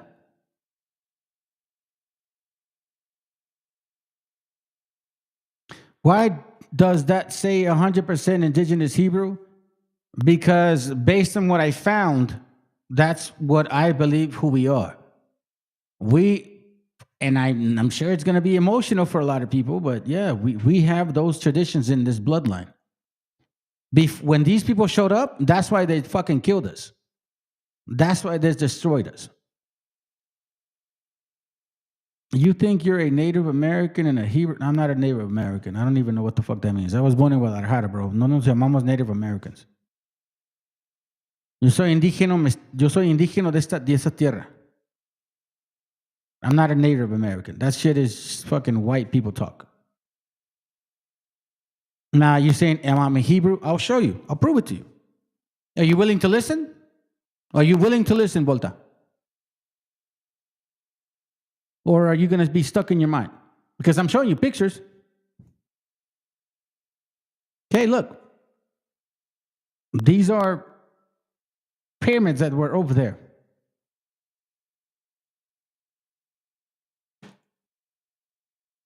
Now, I'm going to show you something tricky. It's a little weird, Let me see if it's in here. Oh, Balim, look, check it out. Remember that word, Shilam Balam? There it goes right there. There's a lot of stuff that it's, look, so I'll give you an example. You see this right here? Like, this is in India, okay? This is in India, all right? That's in India, right? People that hang from like poles and shit, right? Look at that right there. Who is that? Los voladores de Papatlan. Look at that. Hold on, my bad. Right there. Look at that. That's them. Look at that. Who else does that? Now, I'm not saying we're those people. What I'm saying is that we migrated from those areas. And as we typically do, we kind of pick up certain things. Look, there's no other place in the entire world where they do this, but here and in India. And this is the work, right? This is the book right there, Wanderings of the Pilgrims. Take a picture of that shit. See, in this channel, I don't lie. I bring facts. I don't just say, oh, because I think we're those people. No, bro. Like, I've done my shit. I do my work. I read. And I provide. And look at this right here. Look at that. So how do we know these things? Does that mean we're like Hindus? No, it doesn't mean that. What it means is that we migrated from somewhere. I think we all agree on that shit. This brother found some really heavy duty stuff. Look, Ecuador, India, and Assyria, they use feathers as well. Tlalocan, this is a book written in Spanish, but you should read. It talks about the similarities. Now, I, like in my channel, bro, I've been going heavy on this. I've been showing our people who we are according to history. And yes, the book. And there's nobody out here, nobody, I'm telling you right now, that has proven that we are those people like myself. I've proven it through our diet, through our clothing, through our music, through our folklore, through our shit, man. I fucking go on and shit. See, that's the point. Okay, here it goes. I'll show you one book. Okay. So I'm glad you said that. See, because what I always do is I always answer with material. Because I can tell you stuff, but unless you see it, then you're not going to believe it. Right? I think that you're a grown-ass man, and you would probably say, like, yeah, you're right. No, you got to show me. Okay, so this is from a book called The Jesuits and the Incas. See, these are Jesuits. These are motherfuckers that want to hide our history, bro. You understand that, right? Okay. In this book, look what he says. On page 96, he goes up in the top. Because Valera was a Jesuit that was writing against who we were. He fucking didn't like us, period. I'm showing it to you. Check this out. So Valera in page, 96, he continues from page 95. He says, few sections that remain of Valera's work on this subject, he apparently speculated that the people of the Americas originated from ancient Chaldeans who once lived in the plains of Shinar and the Persian Gulf. The chronicler, who wrote that the religion of the natives of Greater Florida, so you see what I'm saying? He talked about Greater Florida, not just Mexico, not just South Central. He's talking about all of these people, but he's specifically saying those in Florida. He says, in the Caribbean islands, practice of the Chaldeans, who worshipped only natural features such as lakes, springs, and stars. See, that's what our people were told, and that's what we do. But that's not what we did. Likewise, he claimed that the faith of the first Peruvians was molded on that of the Chaldeans. 1594. The Chaldeans were renowned in the biblical history for founding the city of Ur, from whence came Abraham, the father of the Hebrew nation. They were believed to have descended directly from Noah, and they became famous and learned astrology, priests, and magicians. By linking the ancient Peruvians to the Chaldeans, Valera was placing the people of New World in the framework of the biblical history. Okay? So now, you want proof? I'm going to continue. Check this out. This is in the Bible. Judith chapter 5, verse 7 talks about this. Because this guy is asking, who are these Israelites? Judith 5:7 says this. 6. These people are descended of Chaldeans. And they sojourned there in Mesopotamia. Remember the ziggurats and the similarity of the pyramids? Because they would not follow the gods of their fathers, which they were in the land of Chaldea, meaning the other Chaldee, Babylonia. For they left the way of their ancestors and worshiped the gods of heaven and the God whom they knew. So they cast them from out of the place, basically saying that they were in the Ur of the Chaldees and they were kicked out of the Ur of the Chaldees, and that's why they went to Mesopotamia. Right? And they fled into Mesopotamia and sojourned there many days. Do you understand what I just read to you, or did I go too fast for you? No, see, that's the thing. No, that's not what it's saying. Here, he's trying to say the argument against the time. At that time, they were saying that we were Israelites. He's like, nah, these guys aren't Israelites. These guys are pagans. That's why they believe in the rivers and, you know, the springs and shit. They're more of the Chaldeans.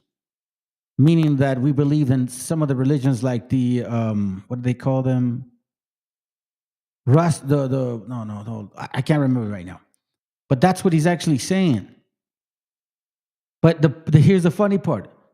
He's saying we're not the Israelites, but by him putting us of the fact that we are the Chaldeans, it puts us in the origin of Abraham, because Abraham came out of the Ur of the Chaldees. Now, you don't know that. That's fine. I'll tell you why. And here I'll show you. Joshua 24:1. He gathered all the nations together, right? All Israel. And he said, and Joshua said unto the people, thus saith the Lord God of Israel, your fathers dwelt on the other side of the flood, even in Terah, even the father Abraham and the father Nachor, and you serve other gods. This is in the Ur of the Chaldees, right there. Right there. That's what it means. Let's continue.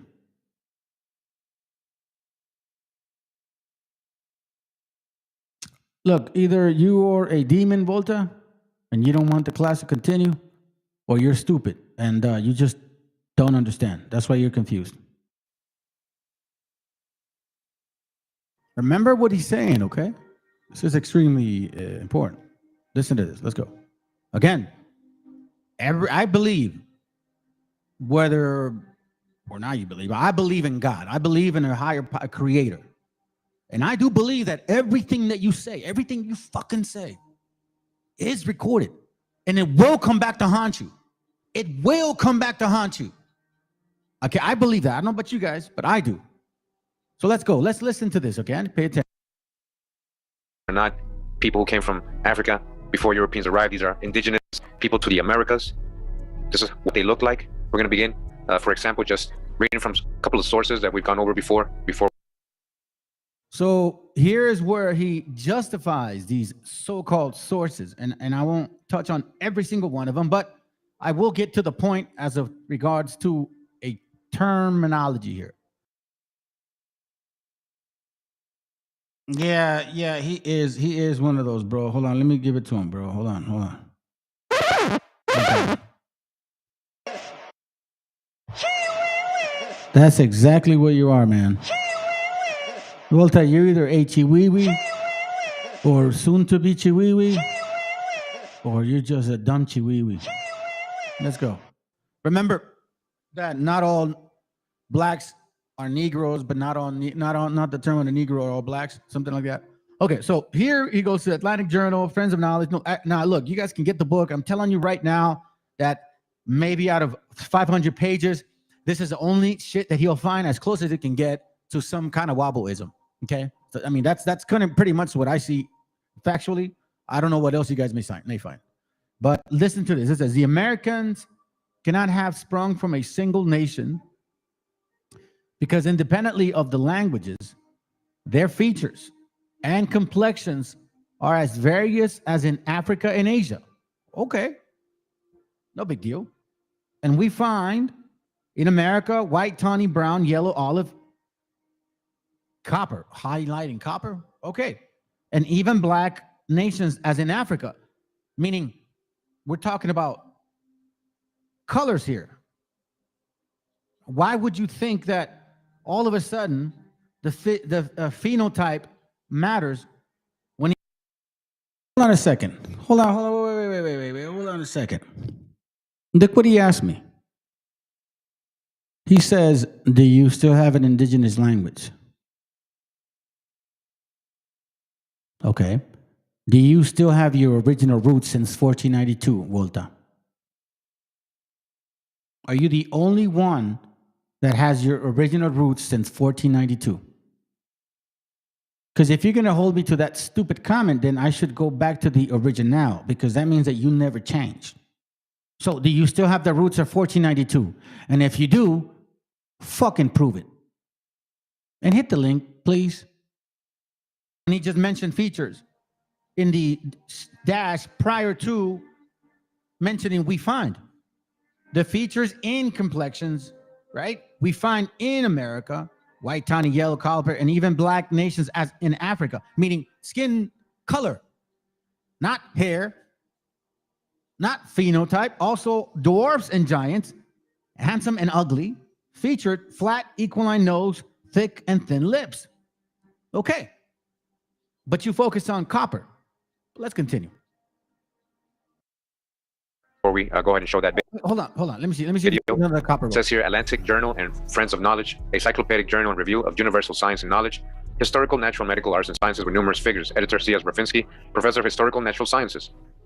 This is from Volume 1, Philadelphia, 1832.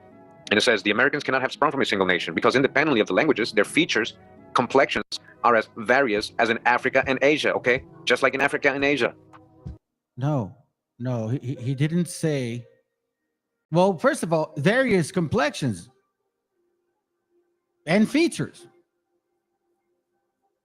as in Africa and Asia.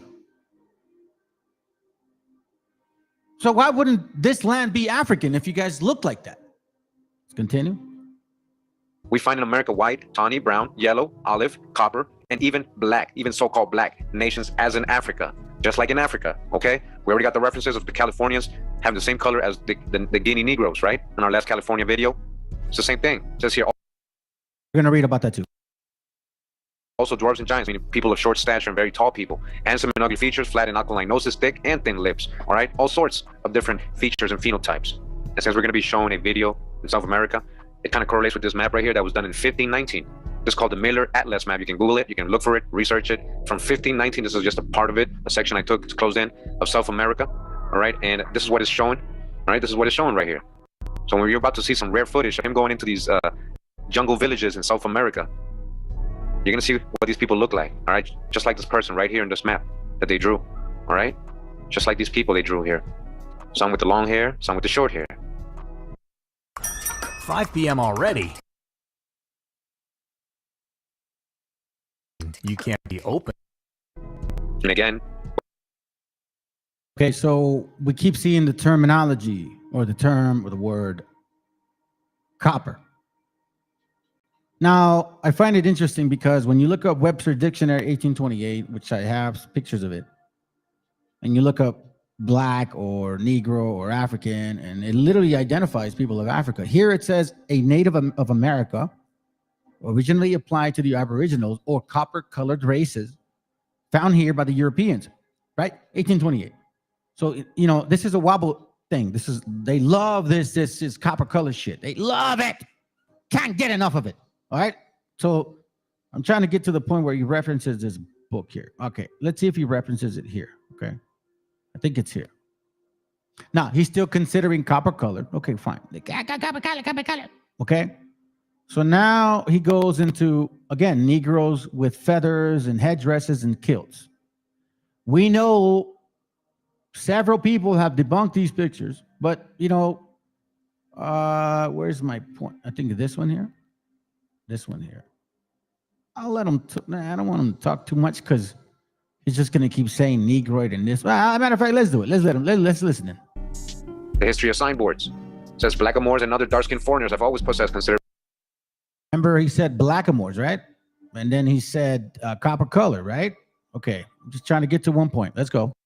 Attractions as signs for tobacconists and sometimes also for public houses. Negroes with feathered headdresses and kilts, smoking pipes are to be seen outside tobacco shops on the continent as well as in England. Physical type inhabited the Virgin Islands in pre-Columbian times, all right? They found these bones there, right? They're trying to say the ones in Now he's saying that because they found bones in 1938. So we understand now what was going on back then in regards to all of these questions. Now, back then, yeah, they were written, but now is when it matters. Okay? Now is when it matters. But let's continue. Old mounds, they lost them because they're going to make those bones. And then we got, walls of the Maya and vases again, so you guys can see. Like the article said, all kinds of features here, just like in Africa. All right, as you can see, Bonaparte, Chiapas. Yeah, the idiot don't pay attention to the face, to the hands. It's just, anyways, it doesn't matter. Let's go. More vases over here. This is on their walls, ancient Americana. Right here. Right what I'm talking about right here. Right here. A ver, que alguien me explique.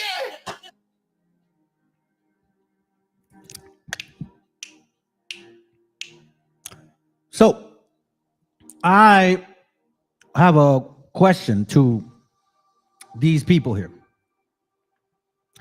Because I do have this book here, okay? So, it's this one. Okay? And he's talking about the peculiarity. The peculiarity. Let me see if I can get the book. Where you at? In inquiry. Let's see my highlighted parts. One more time. Okay, so here he's talking about the peculiarities, all right? What these brothers look like. Let me see if I can get to that page. Give me a second. Because this is an interesting book, and it really separates a lot of people. So, on page 5 in this book, okay, he's going to talk about this right here. And we're going to read it so then we can understand what it means. Because apparently, Ebonics, I don't know. I really don't know. Let's go. Listen to this. Physical characteristics. It says all possess alike the long, lank black hair, the brown or cinnamon color skin, the brown or cinnamon color skin, out of Crania Americana.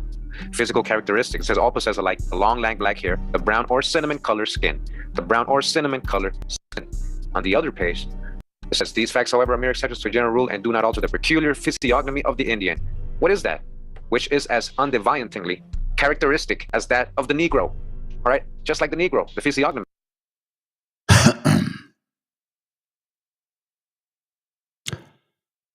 Do you want to be that boom bap beep though?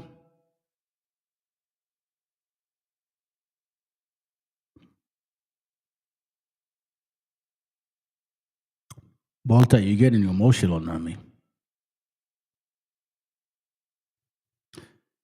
Egypt is the light of the world. We're using their scripts in the chat. Nah, you're talking about the 42 laws of Ma'at, right? That's what you're going with? 42 laws of Ma'at. Doesn't Egypt claim that the woman is a goddess and that she can infertile herself? That's what Egyptians believe. What you believe? That women can like have their own babies? And here's the deal. Volta, it's even better. See, here's where we would be able to part as friends, not enemies, because nobody on this platform will ever believe the shit that you're saying. And that's not because, I don't know, they don't like you, but because the people that are here are not here for that message. You get what I'm saying? Like, you're in the wrong channel. Yeah, like, totally wrong, bro. Like, I don't even know why you're even here. And I appreciate it, though, man. You made the algorithm, increase a little bit. But quite frankly, it's like day and night, bro. Like, for real. You like pigs? I don't like pigs. You like nighttime? I like daytime. It's like that. So I don't really understand. So Egypt and Canaan is my stomping ground. So wait, hold on. Egypt and Canaan is my stomping grounds, kids. So what are you saying? Like you are a Canaanite, an Egyptian, and you defend them? Is that what you're saying? This is consensus, not you to claim. Hold on a second. I'm asking you a question because you obviously like I don't see why you all of a sudden now you feel so fucking proud and shit. Because you're like, yeah, Egypt and Canaan is my stomping ground, kid. Hold on a second, kid. Let's fucking talk like kids. Because earlier I fucking told you like a grown ass man. Because I don't deny this shit, man. And you know I stand my ground. I told you hit the link. Because I'm not a kid. So it's like, what's going on here? What's going on with your, what's going on with your mind, Volta? Earlier you were kind of cool, you know, a little bit sane. Now you're kind of going insane. I already told you, hit the link. I never denied it. I never hate from it. What are you talking about? And now all of a sudden, like, so let's clear this up. So you're for Egypt and Canaan, right? That's your stomping ground. Meaning that's those are your people, correct? That's what you're saying? Oh, that's gonna hurt! Please answer that question.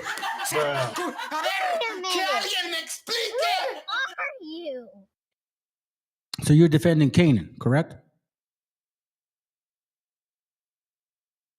Yeah, so you're defending Canaan. Yes or no? So you're an elephant. Okay, cool. Sounds good. My mama. Well, I don't know your mama, nor would I know your mama's mama. So let me ask you, are you defending Canaan?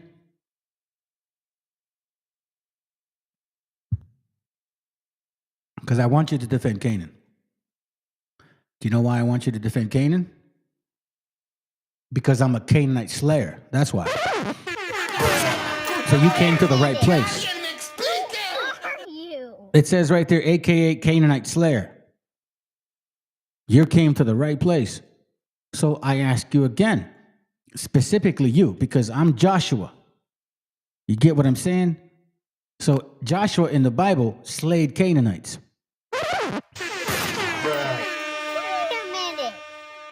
Then listen, bro. Then what's holding you back? Let's do it for like 15 minutes, man. I'll give you 20 minutes. We talk about it and shit. We don't got to argue, fight, whatever. You know, get on the link and shit. Say what you got to say. I'm sure you're going to get destroyed, but, you know, it's okay. If it affects your spirit, then that's what you're trying to secure. Because that's usually what happens. You see, what happens is when people are getting attacked or you're about to hit the link or you're like on live, then you get nervous and you start breathing. You're like, oh, I don't know what to say. And you don't know how to breathe. You know what I mean? Like you've never been in that moment where you can breathe slow. And your thoughts come through. Like that doesn't occur. I don't talk about these things because I assume stuff. I bleed it. I shit that shit. I eat it. It doesn't stop. It's not like I'm forcing myself. I wake up in the morning and it's just natural. It's not a gimmick.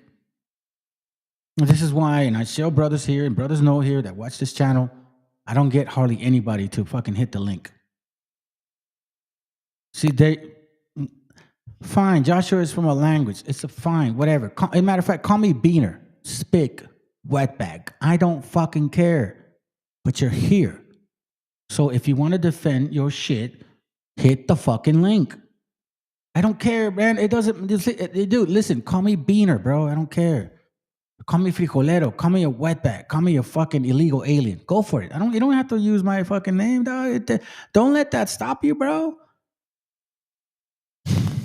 Of the Indian, for whether we see him in the athletic Carib or the stunted Chima, in the dark Californian. All right, we got 3 videos, right? The dark Californian, look at the correlation. The dark Californian or the fair Boroa, he is an Indian still. Doesn't matter how you're saying, he's still an Indian and cannot be mistaken for being of any other race. They're not African, they're still Indians.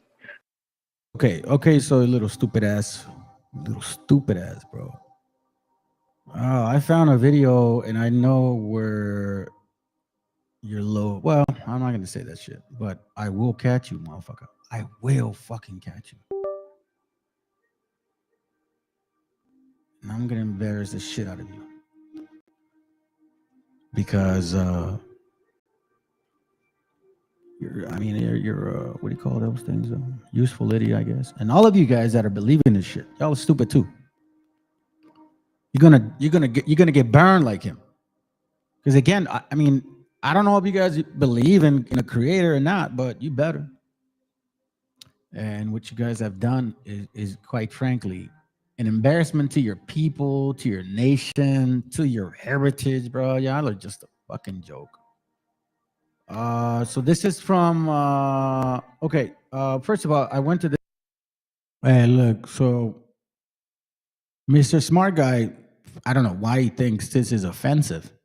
You're not illegal here, but you're an illegal in Canaan.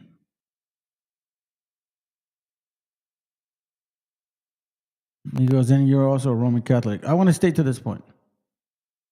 Let's explore something, family. You see, this is why it's important to know your Bible.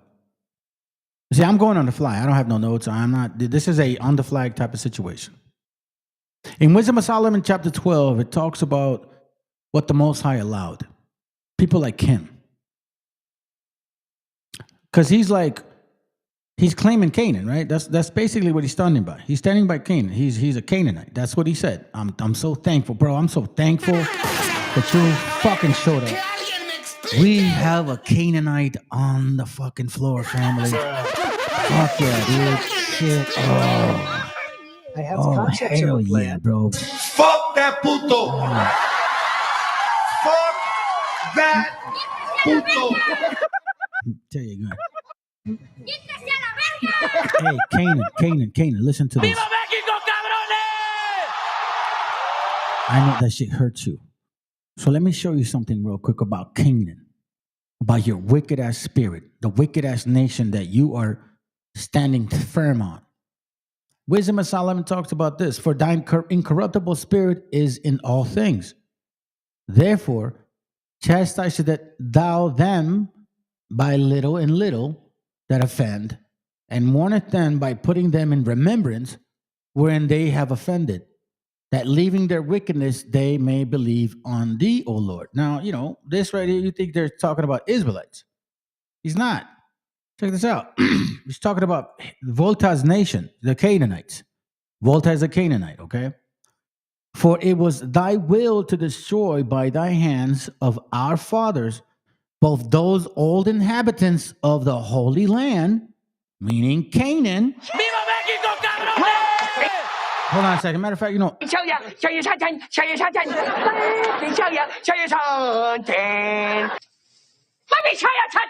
let me show you something. For it was thy will to destroy by the hands of our fathers both those old inhabitants of the Holy Land. This guy here is representing Mizraim and Canaan. Let me see if I can find his statement. He said it earlier. Let me see. Hold on a second. Where are you at, Volta? Mr. Volta. See, look. What? Nahwat has nothing to do with Hebrew. Okay, Nahwat is Yahweh. What? I don't have to explain it. Anyhow, where are you at? Where are you at? You said you're that's your stomping ground and shit. Where's your fucking stomping ground? Anyways, I'm not gonna look for it. But he said that Canaan is his stomping ground. Okay. Now, I'm gonna listen to the Most High. The fuck what this piece of shit has to say. The Most High said this to the word of Solomon. Wisdom of Solomon 12:3. For it was thy will to destroy by the hand of our fathers both those old inhabitants of the Holy Land. So that means Joshua went in there and whooped that Canaanite ass.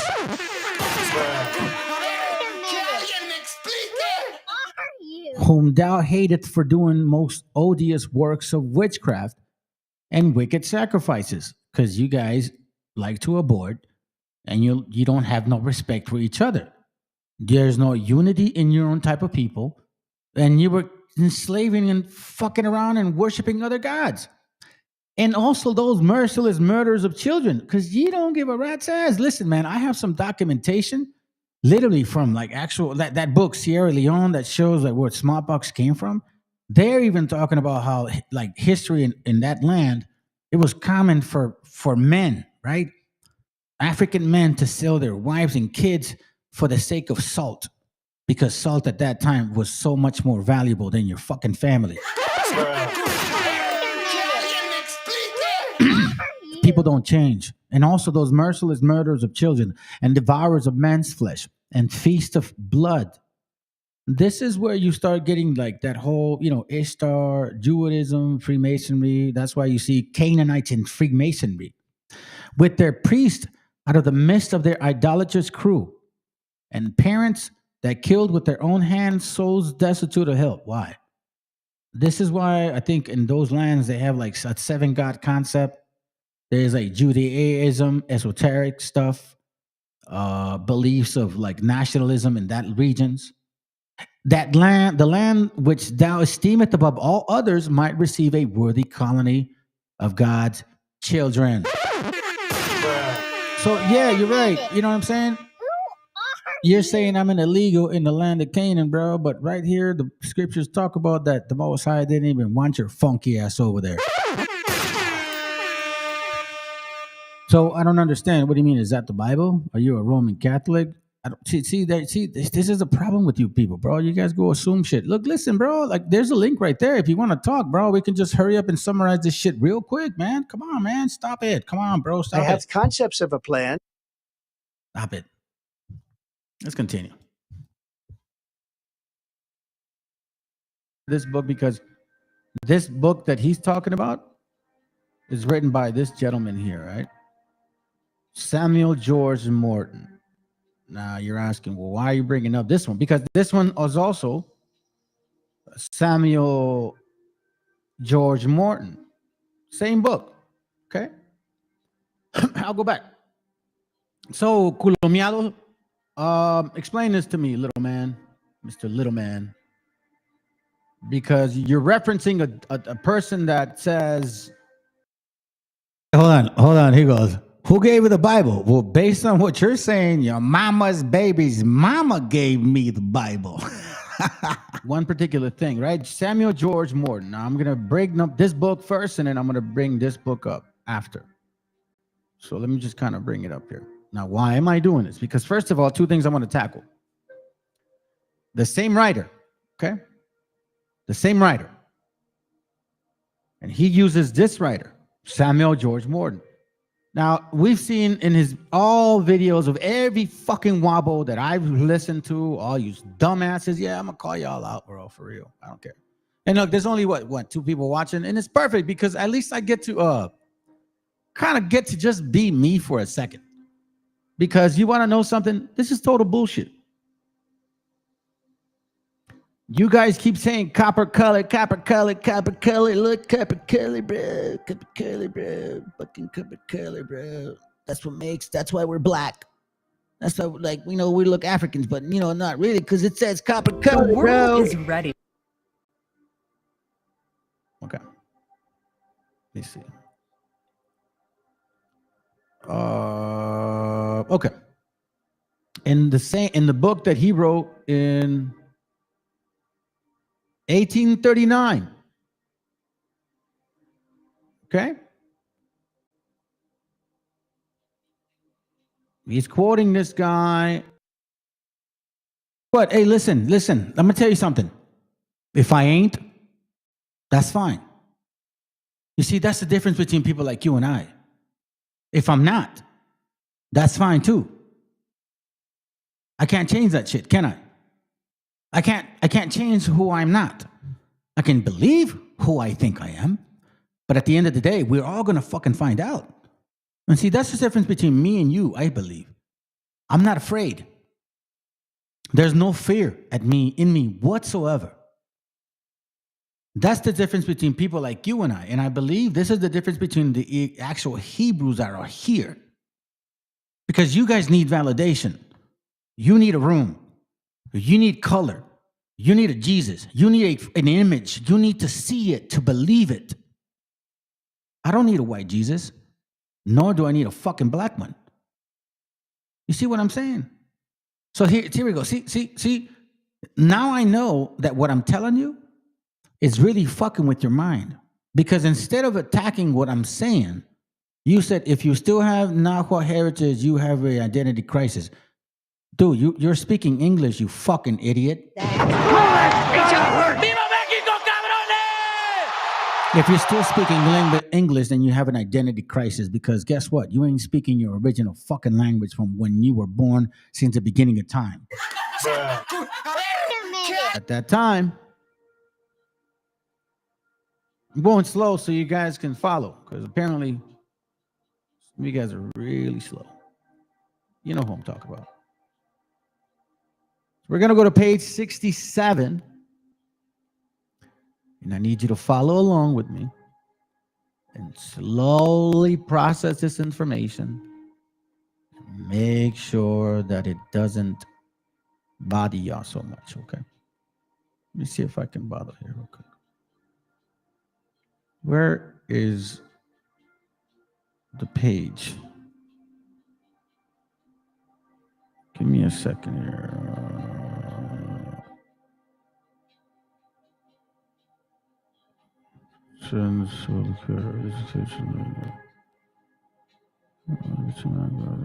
Give me a second. Is this the one, man? Don't tell me I lost it already. Shit. I have a page where yeah, I have it here. It's right here, isn't it?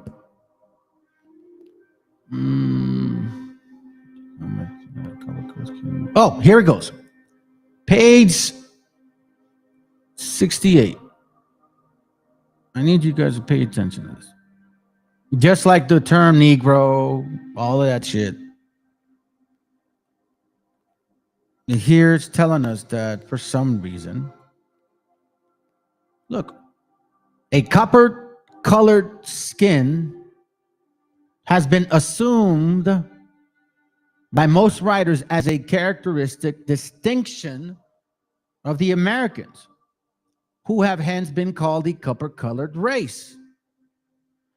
The investigations of Dr. McCullough satisfactorily prove that this designation is wholly incapable to the Americans as a race. Okay, see, here we go, right here. Thank you, fam. So this is an African, all right? So I can call you an African, and he's not going to be offended. He says, I'm not. Okay? Let's look at Africa. Images. Let's see. We'll go here, I guess. All right? Let's mess with that for a little bit. You know, I'm just kind of going real quick. Okay, so this is Africa. You're right. I'm not an African. I never said I was. What I said is that us here, that this is a migration right here, okay? That's the migration. So I'll give an example. Middle East. I'll give an example. So what I'm saying is that we eventually, you know, some people want to call it some fucking names, but, you know, I go by the Bible. Like, I believe in the Bible. So, you know, you believe in science, maybe. I don't do that. Even though I did my DNA, and my DNA proves who the fuck I am. Even, like, they literally solidifies, like, that I'm these people, which is kind of funny and shit, but, you know, you guys don't believe it. Anyways, hold on. Let me do this. Let me go here. You see, hold on. 1, 2, 3, 4, 5, 6, 7, 8. There it goes right there. So we're talking about a region from here to here. Okay? Like a curvature. You know what I'm saying? Here, let me give you a better one. Because you can't even move this shit. I don't like it. Let's go here. Let's go right here. So we're talking about, like, espérate, way. Boom, right there. Right? Bro, this is dumb. I don't think I really have to show you this shit, but I guess I have to be this fucking dumb to, like, help you guys. Because, like, I mean, it just seems like it's just very difficult for you guys to understand. There we go, right here. All right, so then this will help. All right, sounds good. So this is the Ur of the Chaldees. No, wait, hold on. Hey, listen. Why would I be offended You're from Kenya, so why do you just relax? He's from Africa, bro. He's from Africa. It's totally fine because all the wealth in Africa is brought to America. I thought I'd follow. See, this is where you're incorrect, but it's okay. That's fine. I think you're getting fed a lot of American news, which is completely 100% understandable with you thinking that way. So I'm not saying we're from fucking Africa, bro. Get that shit straight. I don't know what kind of so-called Latino, Hispanics, or Mexicans you're talking to, bro, but you're talking to a totally different one. So let me say something to you, okay? I believe in the Bible, and the people that follow this channel believe in the scriptures. Okay, so let's go back into what I was fucking saying in the first place. All right? So Judith 5 talks about the history of who these people are, the Israelites. Maybe you think you are those people. That's fine. Judith 5:6 says these people are descendants of the Chaldeans. Okay? That is right here. That region right there. Well, let me go down. And let me go this way. This region right here. This is the of the Chaldees. So let's not fool ourselves. Like, this is very obvious. You know what I'm saying? I don't see the point of lying to us. Okay? Then it says, and they sojourned therefore into Mesopotamia because they would not follow the gods of their fathers, which they were in the land of Chaldea. What that means is that once they were talking about these people, like they left this land and went to Mesopotamia up here because these people were worshiping other gods. They're worshiping other gods. For they left the ways of their ancestors. Hold on a second, Volta. You're a fucking African. And no offense, I don't want to say like you're a fucking African, but you're an African fuck, man. You know what I'm saying? Like I'm not like saying you're a fucking African. I'm saying like, come on, bro. Get it together, dude. You should be smarter than this shit. Don't be falling for American stupidity. Like it literally says, for they left the way of their ancestors. Are you saying that you are not African, but Chaldean from the in the Middle East? You know what I'm saying? Like, let's be real. Do you believe in the Bible or not? I believe in it, so I'm going to go thoroughly through it.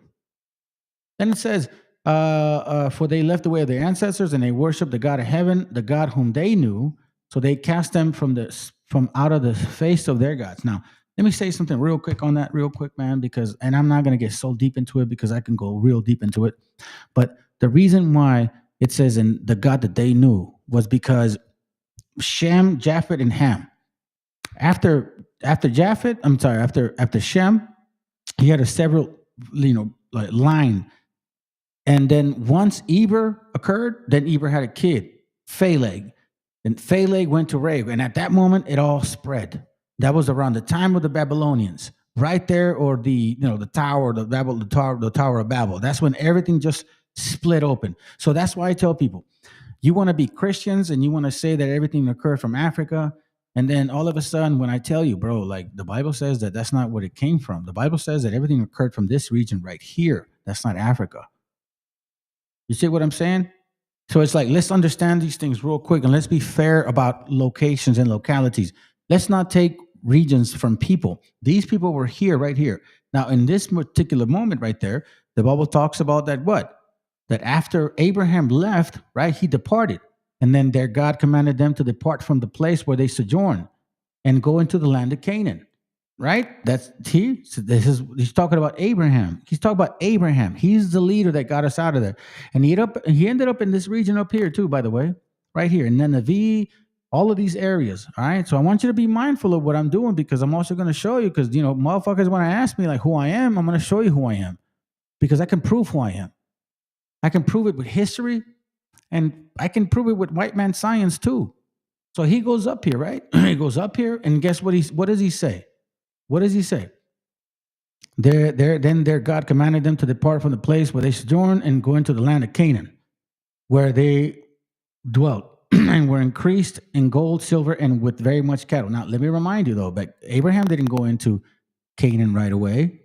That's not what the Most High told Abraham to do. He said, go in there and just kind of chill in there and start building your shit. And then in time, I'm going to bring Joshua. Because why?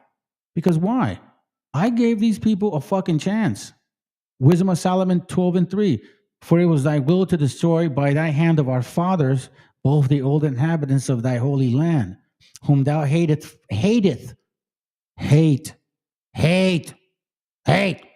Hey, for doing the most odious works of witchcraft and wicked sacrifices. That's Canaanites, who you're saying that that's your stomping ground.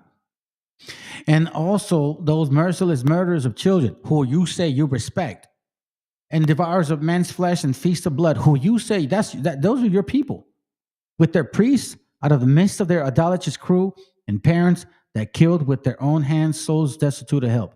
Now, you told me, you came earlier and said, hey, you may not be illegal here, but you were an illegal in Canaan, right? Didn't you say that?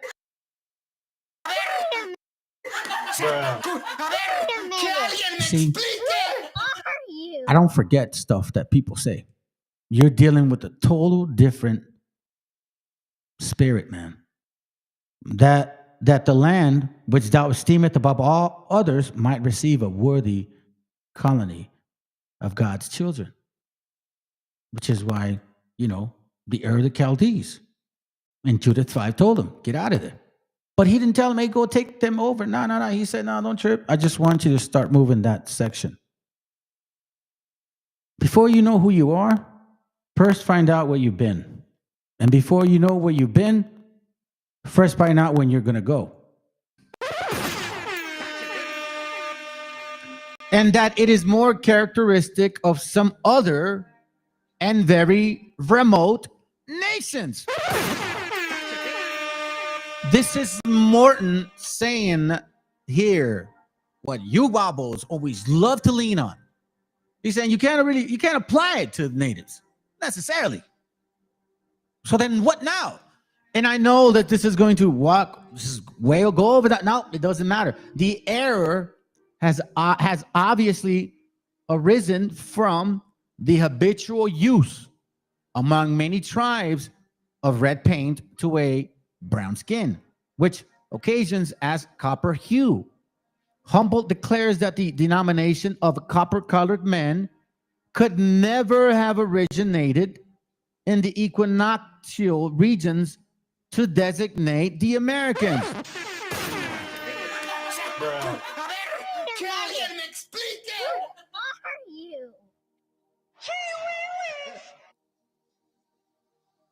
You guys listening to this? Or are you guys not listening to this? To be quite frank with you, I'm surprised there's man, I only see one person watching. Hey, look at what this guy said. He said Canaan is pre-biblical. Okay, sounds good. When was Canaan mentioned before the Bible? I mean, where did the word Canaan come from? Cain? Is that what you mean? Or that's a good question. Canaan is a pre-biblical. If I go all the way back to when you first showed up, you said, first of all, you come with the original are not native Indians, but I think some Africans joined later. So you come at I don't know. Hey, listen, I'm starting to see this psychology of you fucking people, bro. You guys are very passive aggressive with your attitudes, man. And the same thing with this guy right here, right? It's come on, bro, stop it. Then they say they came from Siberia. So you slowly slip it in, like a little jab. You know what I'm saying? Because that's kind of boxing. I'll use boxing, for example. Then you continue and you kind of mention some things, and I don't think people are catching on to you. I noticed it real quick, but, I'm going through my class. So it's like I said, there's, I understand the mind and I understand the spirit.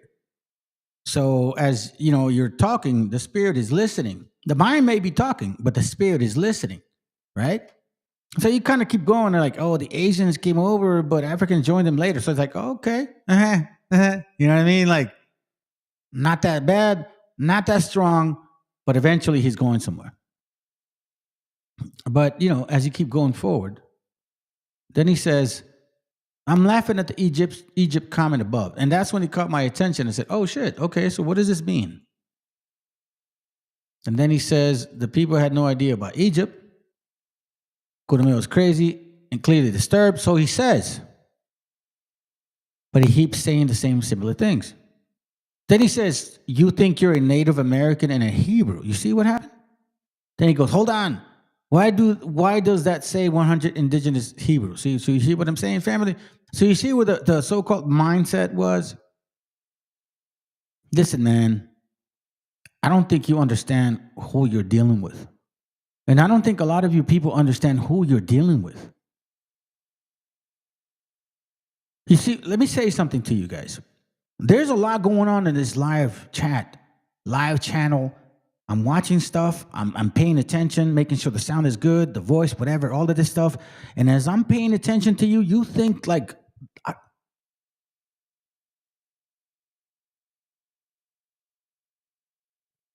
I am way above and beyond what you think I am. And I'm not boasting of myself. I'm telling you, man, I was one soulful away from being homeless. And the Most High finally helped me. And I don't understand. I don't think you guys understand the power of us indigenous people. You guys look at us like we're fucking stupid. Nah, I'm not the only one that's like this. I'm just one of the most vocal ones. That's the difference. This is weird, to be quite frank with you. But it don't matter. You guys can catch it later. Then it says here, Hopple declares that the denomination of the copper-colored men could never have originated in the equinoctial regions to designate the Americans, the natives.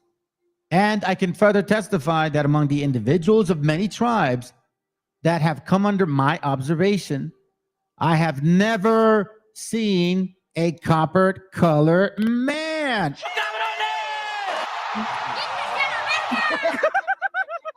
One second. Get the hell out of here with that, bro. Fuck that puto. Fuck that puto. You know what's so funny, man? You know what's so funny? Oh, shit. Yeah. You know what's so funny, family? Hold on a second here. Hold on. I think I know what's going on. Here, give me a second. I'll be right back. So you guys ain't watching anyways.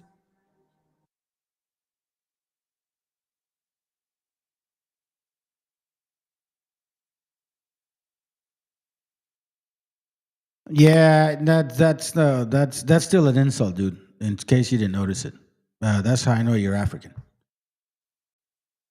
That you guys don't understand how to communicate. I think I'm gonna introduce you to one of those books, bro. I'm gonna have to. It shows how you people treat each other and shit. I mean, and honestly, man, I don't even know why you're here. Like, I'm not trying to convert you, bro. Like, I don't understand that shit. It's okay that Roman Catholic. See, this is the thing. I'm not. Yeah. Hold on. I'm not interested in anything that you do. Like, listen to me, Volta. Okay, listen to me. I'm interested in my indigenous gente. I have nothing to do with you. I don't care what your family does. I don't care whether they do good or. I mean, as long as you guys are respectful. You know, like, I'm not gonna wish the worst for you guys, but you do your shit and you help your people. All power to you. That's it. So why are you here? I'm talking about my gente, my people. So it's like, I just don't understand the point. If you're about your gente, then why are you here? Shouldn't you use all this energy to like wake up your own, to make sure that they do well? Because like, you have no idea that I may talk to this guy on the phone and then him and I may be building on something. You have no idea of all the people that I talk to on the phone and that we may actually be building on something. See what I'm saying? But you're here claiming to care for your own people, bothering us, yet we have nothing to do with you. Whether you succeed or not, that's on you. I'm not trying to be an African, nor are you trying to be an indigenous. So I think that you and I agree. I just don't understand why you're here. I'm not trying to convert you, nor are you trying to convert me. I hope not. So let's get to the point. Why are you here, Walter?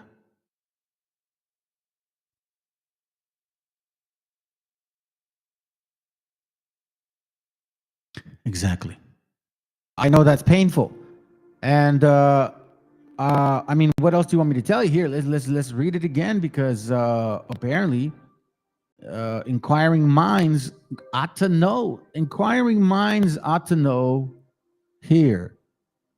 This right here isn't in it. Matter of fact, let me see if I can do it in red. Yeah. So check this out. Again, this goes to all you wabos. Every single one of y'all. I know there's only one person watching it. I don't care. It's just funny to me, bro. It's just funny to me how. I mean, look. This is the same dude he used right here, bro. He quoted this guy. Okay. So before I move into the easy breakdown here, what he's talking about, because he's stupid, he don't know how to read. I want to get to the nitty gritty. Take a picture of that. Enjoy it. Chew on that shit for a moment. Look at this. Here, let me get out of the way.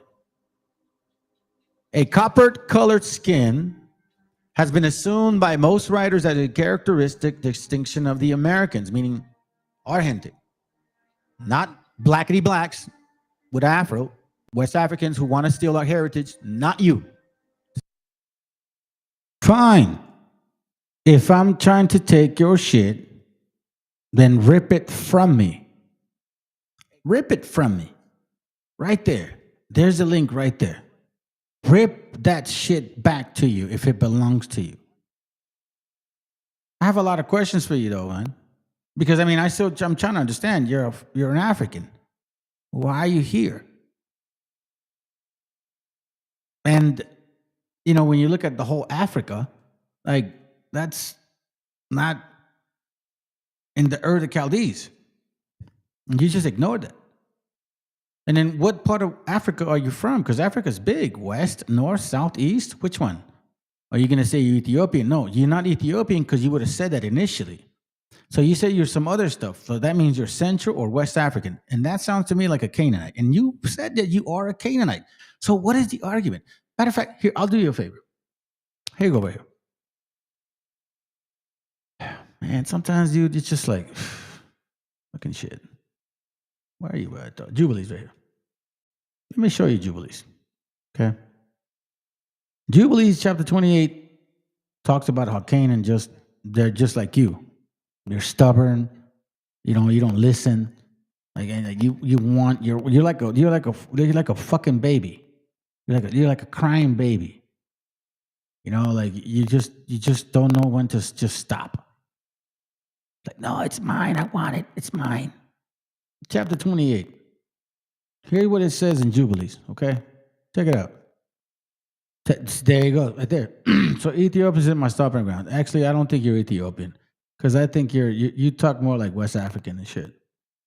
So let me remind you, Ethiopian. Let me see if it's in here. Hold on a second. Is it 28? 29? Hold on a second. Chapter 29. Hold on. Shit, man. Has it been that long that I've been to it? Wow. Bro. You need to remind yourself of this shit. Hey, if any brothers are listening right here, which one's the one in Jubilees that talks about where Canaan went? Oh, 9. Oh, my bad, 9. That's right. That was way off. So in chapter 9, chapter 10, I think it's chapter 10 and 9, right? Which one is it? Wait, shit. Let's see. Hold on. Let me. No, I cannot. Nah, hell no, bro. Here's where Noah divides his portions, right? He says here on Jubilees chapter 9, verse 1. And Ham divided among his sons, and his portion came forth for Cush towards the east, and to the west of him for Mizraim to the west. I'm saying, hold on. Let's read this again. So it says on chapter 9, verse 1 in Jubilees, and Ham divided among his sons the first portion, because it was given from the Most High, right? Came forth for Cush, which is the Ethiopians, which is this guy right here, who doesn't want to ever hit the link, towards the east, right? And then it says, and to the west of him for Mizraim, that's Egypt, right?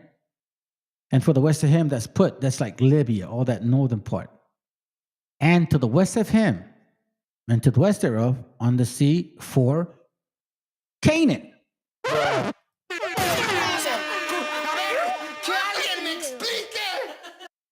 Do you understand what that says? Let me read it again, because this is Africa.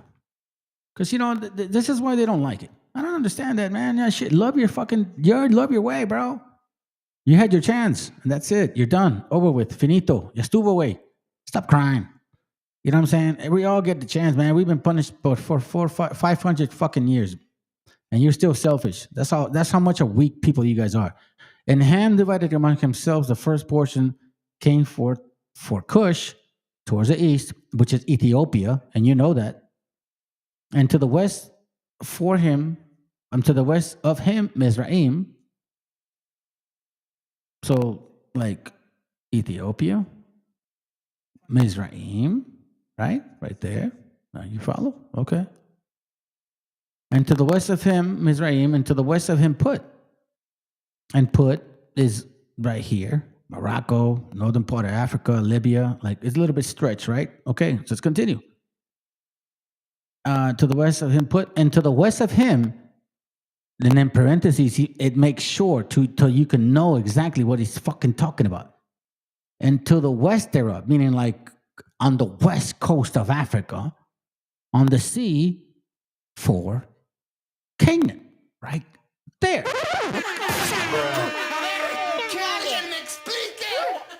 you?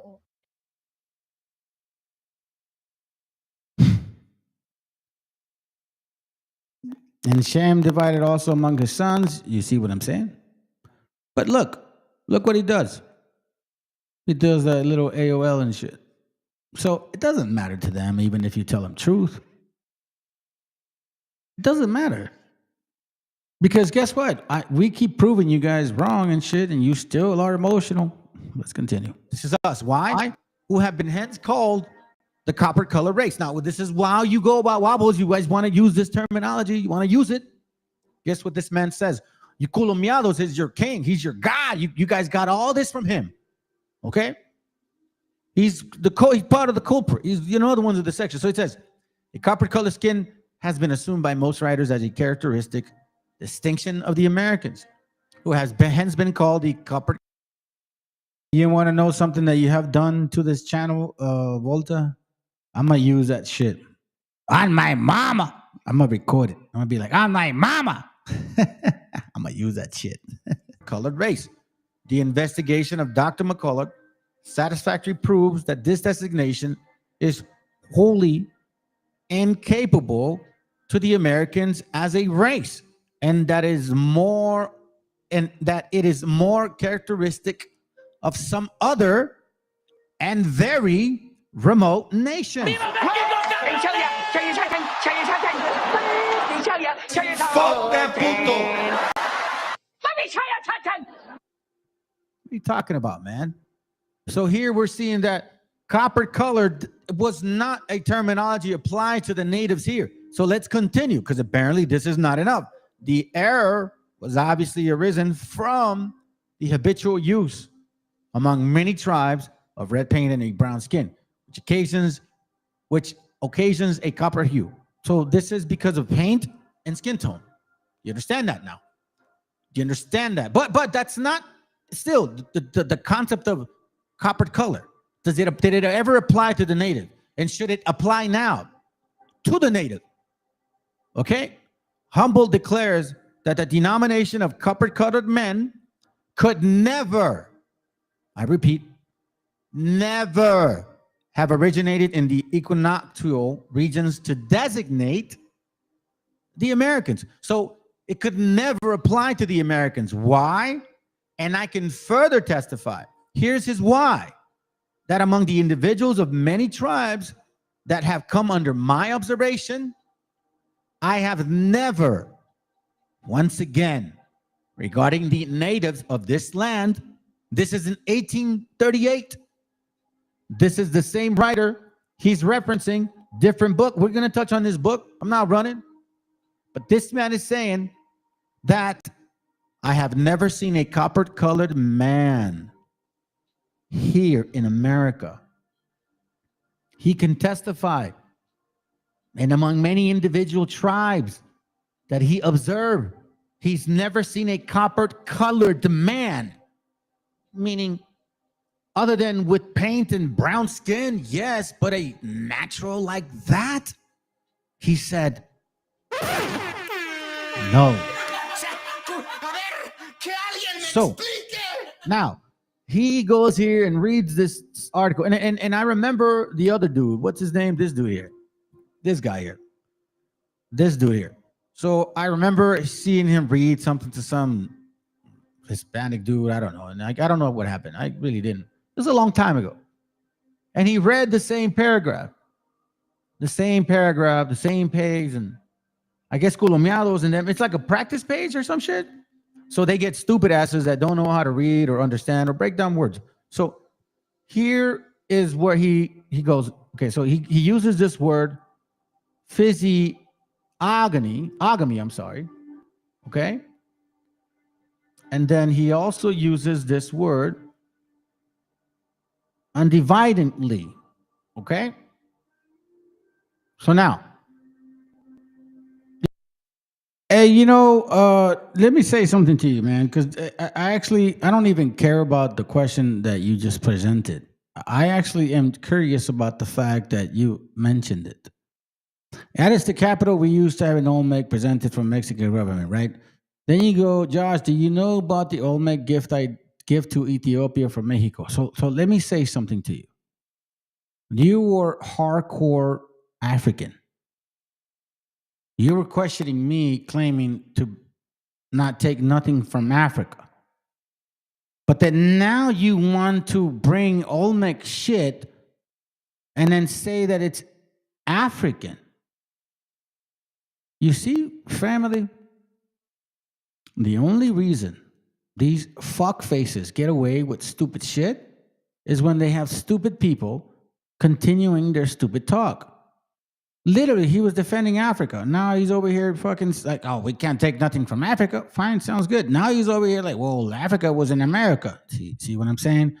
This is a typical African American acting someone else. He's a wabo, BHI, completely lost, bipolar, probably doesn't have a family. Nobody cares for his ass. And this, you know what? It's good that we entertain this because you have to understand this type of nation of people, they are bipolar. They do have a psychotic fucking mentality. There is something called confabulation. Look it up, my gente. Confabulation. Mean that they have an idea of certain things, but there's holes in their thought process. So then all of a sudden, they'll figure out ways to fill those holes that are like in between their thought, and it becomes something completely different. Bro, listen, man, I've been paying attention to you the entire time. You are just a weirdo and shit. Oh, see here, not you little. Here we go. See, fam. And what is the next thing that African Americans turn into? Racism. See, an African person from Africa wouldn't even say this shit. They would never, like, that's the last fucking comment of them. Like, they would never say that. You see what I'm saying? You just got to wait. I'm telling you, fam, our mind is strong. We're more powerful than these people. They're worms. They're mosquitoes. They're nothing. Look at this. Look how easy, like, he's expressing himself. Look at this. I would be mad if my people were wiped out too. Like, what are you talking about? You just said I'm a racist. Now all of a sudden you'd be mad. Like, what are you talking about? Like, what is going on with your mind, bro? Like, I think the spirit, I just called your ass out. See, my spirit is stronger than yours. You will never, I'm here to destroy your spirit. My job as Joshua, my job is this, the Canaanite slayer. My job is to destroy every Canaanite wicked spirit. Every motherfucker that claimed to be who we are. That's my job. That's why y'all can't fuck with me. And that's why all of a sudden you started making these little comments and shit. Your spirit just went nutty. Look at you. Look, you went nutty. Look at you. This is what we call kind of like exorcism and shit. You know, like bringing out the spirits, making sure they understand who they are. Because I don't think they know who they are. And my job is to teach you who you are. You're not dealing with our people no more. Nor will you ever tell them who the hell they are. They're going to start listening to voices like myself like brothers that are actually teaching the truth. Because from now on, it's not about how loud you are. It's about the proper voice. So you continue to believe in Alexander von Woeten, those unexpected faces. They're not unexpected to us anymore. This is not our first rodeo. Our spirit has been living through this for quite some time, and now a lot of us are awake. Let's look up the word first, so then you can see and understand what you're reading. That's why it's important to read and study words. Physiognomy is the facial features held to show qualities of mind, blah, blah, blah. It's external aspect. You know, your facial features, right? Your features, basically. And this word here. Undeviating. Undeviating. How did he read it? Let's slow down. Because apparently that matters.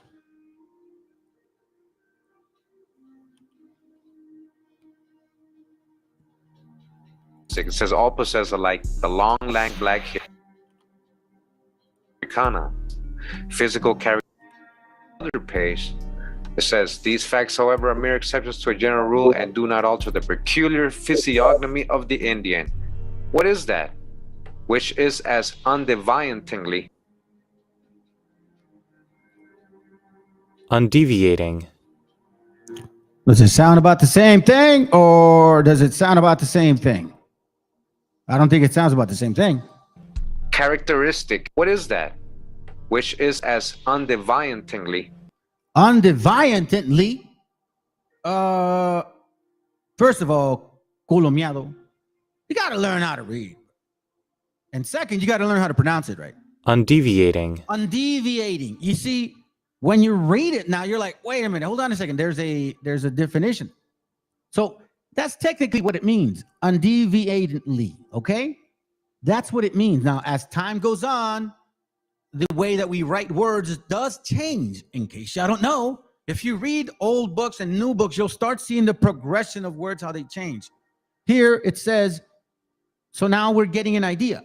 The physiognomy of how they look, and undeviantly, showing no deviation, a constant or steady, or consistent, persistent, continuing, constant, continual, right? Right? It says continue and nonstop. Keep that in mind. Keep that in mind because we're going to read this. So it says, just to make sure that you guys understand. He's talking about and read it in context. You got to read it in context. He's looking at, he's talking about this. First of all, look at this real quick. So he reads certain things about the physical characteristics, but then he, excludes other things. So he mentions the Indian. Hey, what up, Gurakoyo? What's up, bro? Good to have you here, bro. Good to have you here, man. Appreciate your support. He mentions the climate difference. So let me just read it. It is an adage among travelers that he who has seen one tribe of Indians has seen all. That is important. Do you understand what that means? I need here. As a matter of fact, let's continue. So just remember that. So if you've seen one native, you've seen them all. If you've seen raza one way, you've seen them all. Right? So for example, whether they like light skin, whatever, that's a Hispanic, so-called, so to speak. Right? He says, so much to the individuals of this race resemble each other, notwithstanding their immense geographical distribution, meaning vast land, and those differences of climate, which embrace the extremes of heat and cold, meaning north or south, and half-clad Fuegian, shrinking from its dreary winters, has same characteristic lenient, though in an exaggerated degree, as the Indians of the tropical plains. And these again resemble the tribes which inhabit the region west of the Rocky Mountains, those of the Great Mississippi, and those again which skirt the Eskimos on the north. Watch this. All possess long, lank. What is lank? Straight.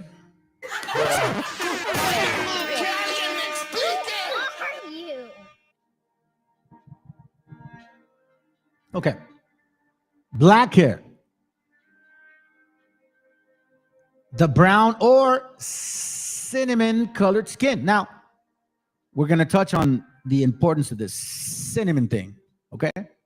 The heavy brow, the dull and sleepy eye, the full or compressed lips. Now, think about this for a moment, okay? Think about this for a moment. So you're like, full, you see, it says full lips. Well, my wife has full lips. My kids have full lips. I don't. I have what they call compressed lips. Oh, you don't think so? Check this out. Compressed lips means this, family, okay? It means what? Flatten by pressure, squeeze, press together. So like, let's see my face. Look at my face, see? Compressed lips, thin lips, thin lips. I don't understand what you guys are reading, man. What are you reading?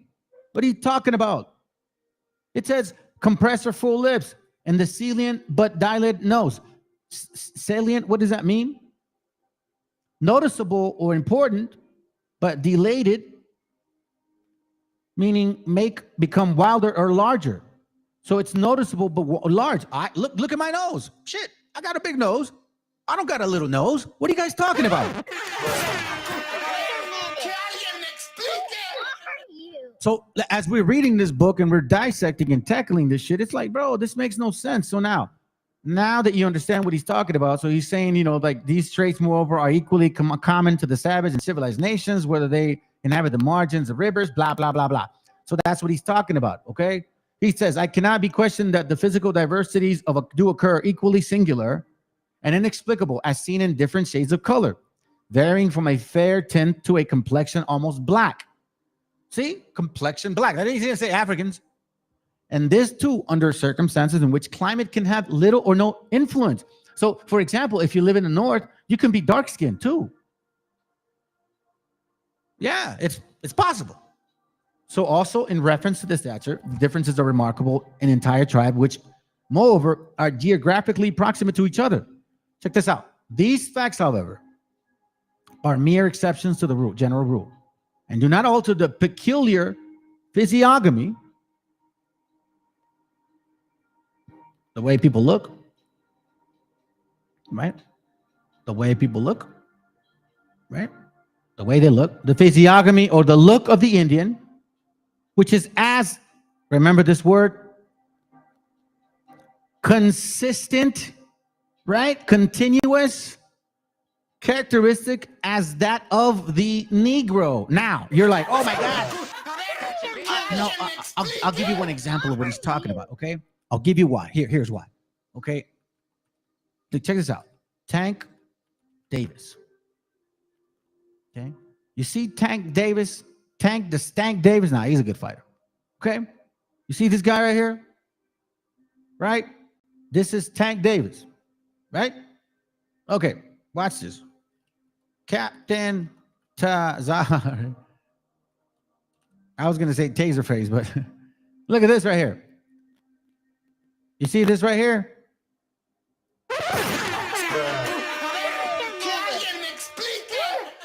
And this is the undeviantly, or I should say, let me have the computer say it for us. Physiognomy. Oh, not that word, dummy. Check the other one. Hold on a second. Oh, that's funny. Not that one, dude. Give me go back. This one. Let me go ahead and read it. Undeviating. It's undeviating, right? Meaning what? That no matter what feature you see in him or in him, you see that? The woolly hair is there. The thicker lips are there. Do you understand that? That's what he's talking about. You can tell it's consistent with their nations, whether you're dark skinned or light skinned, right? Whether you're like Denzel Washington type, or whether you're Tazaria type, or whether you're Tank Davis type. That's what it means, that is consistent to your physiognomy. Not that it's that it's because it would say in which is similar. You know what I'm saying? It's like it wouldn't say consistent characteristic as that of the Negro. Why? for where we see him in the athletic cherub or the stunted. Hold on, let me close this up. A Kaima in the dark Californian or in the fair Baroa, he is an Indian still. But he didn't say Negro. And cannot be mistaken for being any other race. For example, if you see Captain Tazariak, so they call him, you would say he's a light-skinned Negro. You see Tank Davis, you would say he's a light-skinned Negro. If you say Denzel Washington, he's a so-called Negro. If you say, I don't know, Obama, he would be a so-called Negro, right? The physiognomy don't change. The same conformity of organization is no less obvious in the osteological structure of these people, as seen in the squared or rounded heads, the flattened or vertical occiput, the high cheekbones, the ponderous maxill, the large quadric orbit, the low receding forehead. You see this, he's seeing people. For example, here it says who he's seen. So before I forget the topic, let's continue. Let me speed up. Characteristic as that of the Negro. All right, just like the Negro, the physiognomy of the Indian, for whether we see him in the athletic. And we know now that that's not what it means. It means that the peculiar look of the Indian, which is as consistent a characteristic as that of the Negro, meaning. So then how come, let me show you something, family. I'm showing different videos to you so you can understand exactly where we're coming from. Because this comes from a brother that caught the video, he's watching it, and he saw something on on one of his feeds, and look what he says. Check it out. In Africans to replace the Indians that basically perished, almost became extinct in Hispaniola. But as it says here, because of the demand for labor in the early Spanish settlements of Hispaniola, right, in Cuba, not just there, in Panama as well, and Peru, resulted in large-scale Indian slave trade in Central America in the second quarter of the 16th century. So they were grabbing all these indigenous people from Central America to fill the demand for slave labor in those islands and those parts of their colonies like Panama and Peru. Indeed, the first colonial economy of the region was based on slave trading. Again, and the first colonial economy of the region was based on slave trading, supported by the colonial officials themselves. This odious commerce, more accurately conceived as looting than. How do you let a fucking dumbass idiot who can't even speak English, can't read it, the same motherfucking person that you would deport based on how you feel towards us, right? You believe is bullshit. And he said they were transporting Africans. You guys look totally fucking like Africans. And I don't understand. It's like telling a fish that he's not supposed to swim in the water. And he's like, what? Yeah, you're not supposed to swim in the water. You're supposed to breathe our air. You let a dumbass, stupid, illiterate bastard who can't even fucking pronounce English the way you do, yet you're happy to deport the same people that have accent like him out of the Americas or North America because you claim that they don't belong here. You see how hypocritical you people are? You see how sad? Man, if I were your kids, bro, fuck, man. Not only are they destroyed, but man, this is even more destruction. Like, you don't pay attention to the stuff that you're saying. I mean, this guy has an accent that you would be deporting. Yes or no? Damn right he'd be deporting this motherfucker, bro. All these black folks that believe they're wobbles and shit, they'd be deporting this stupid ass with an accent. But yet, this is their God. That's the sad shit. I mean, what? That the physiognomy, the way you look, is consistent with your race. Which is why it says in the bottom, he as an Indian still cannot be mistaken for being in any other race. He's not saying that blacks and Indians look the same, stupid ass. What he's saying is that, yo, we have characteristics. When you see an Indian, you'll know he's an Indian, whether he's light skin or dark skin. Let's continue. Carib or the stunted chima in the dark Californian. All right, we got 3 videos, right? The dark Californian, look at the correlation. The dark Californian or the fair Boroa, he is an Indian still. Doesn't matter how you're saying, he's still an Indian and cannot be mistaken for being of any other race. They're not African, they're still Indians. Even with the physiognomy of a Negro, they're still Indian. The American nations or outlines of their general history, ancient and modern. Okay, this is right. C.S. Rafinsky, but he's actually quoting here sources. Starting here says 49th Advantage, black people came to Haiti from the south or southeast, meaning South America, who had darts of guanine metal and were called the Black Guaninis. This tradition, preserved by Herrera, Garcia, and Charlie Vu, indicated colony of Negroes or men painted black from South America. From South America, we're about to see the footage. They might be To see the footage. I'm just trying to get to the footage. Let's get to the footage. Let's get to the footage. All right. Here he quotes, it's another book. Leo Blanchard. I would say get him, by the way, please, and read them. If you read them, you'll find out. Because I'm about to destroy this stupid ass. Because my interest is the actual video. Because obviously we know that, you know, they're going to snip cuts and snip things and tape them together. I'm not too concerned about that. Because I already just proved one damn thing. You can't apply copper color to natives. Morton, the guy you quoted, contradicts the shit that you're saying. Let's listen to Black Indians have been seen in Brazil, Guyana, Caracas, Popayan, Choco, North California. Some of them, such as the Auroras or Caroras of Cumana, were black, but with fine features and long hair, like the Jolofs and Galas of Africa, just like the ones in Africa. Okay, all right, so let's play it now, because I want to get to the point, all right? So here's where we found the video, the original, and here's what he says supposedly happened.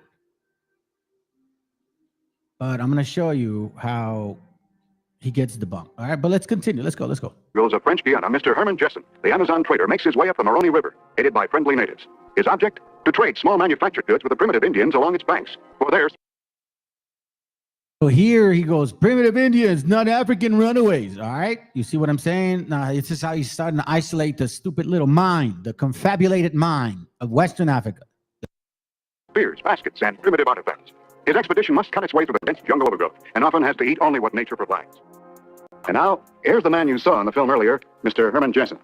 Proud to have you with us, Mr. Jessen. Thank you, John. I'd like to ask, first of all, sir, how remote are these Indians from civilization?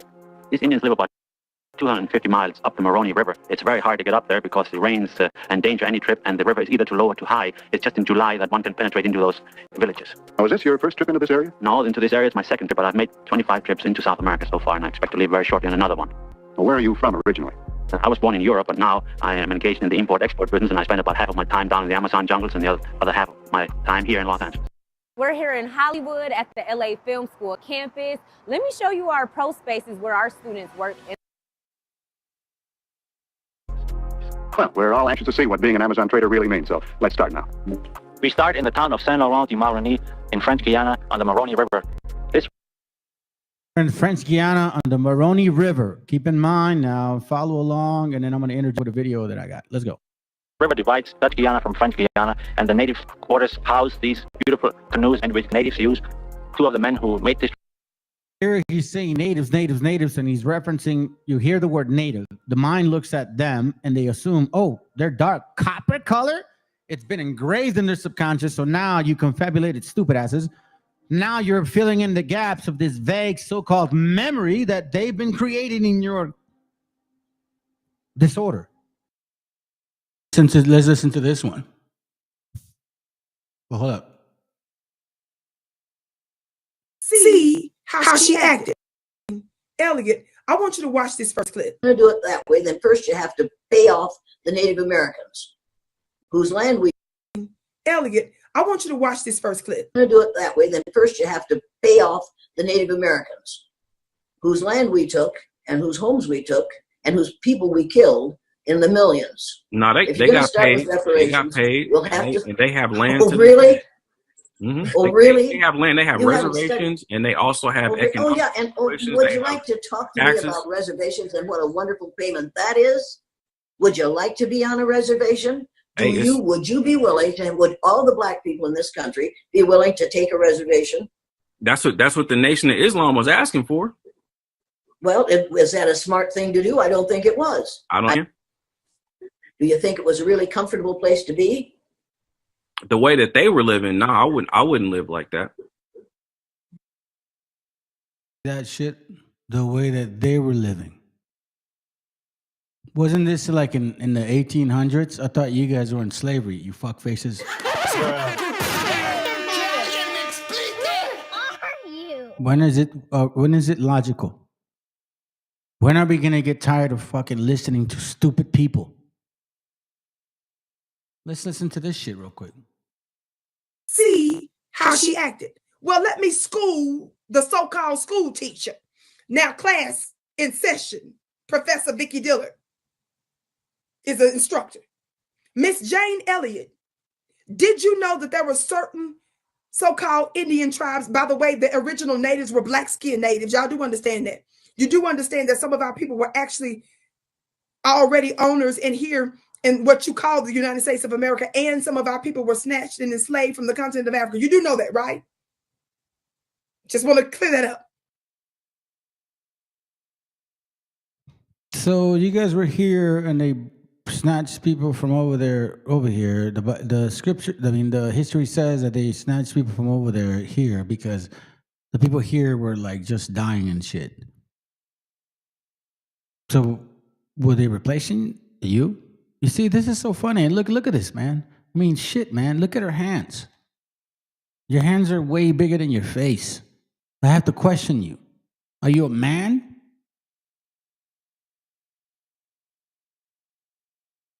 But in addition to all of that, Miss Jane Elliott, does she not know and understand that some of the natives were actually slave holders?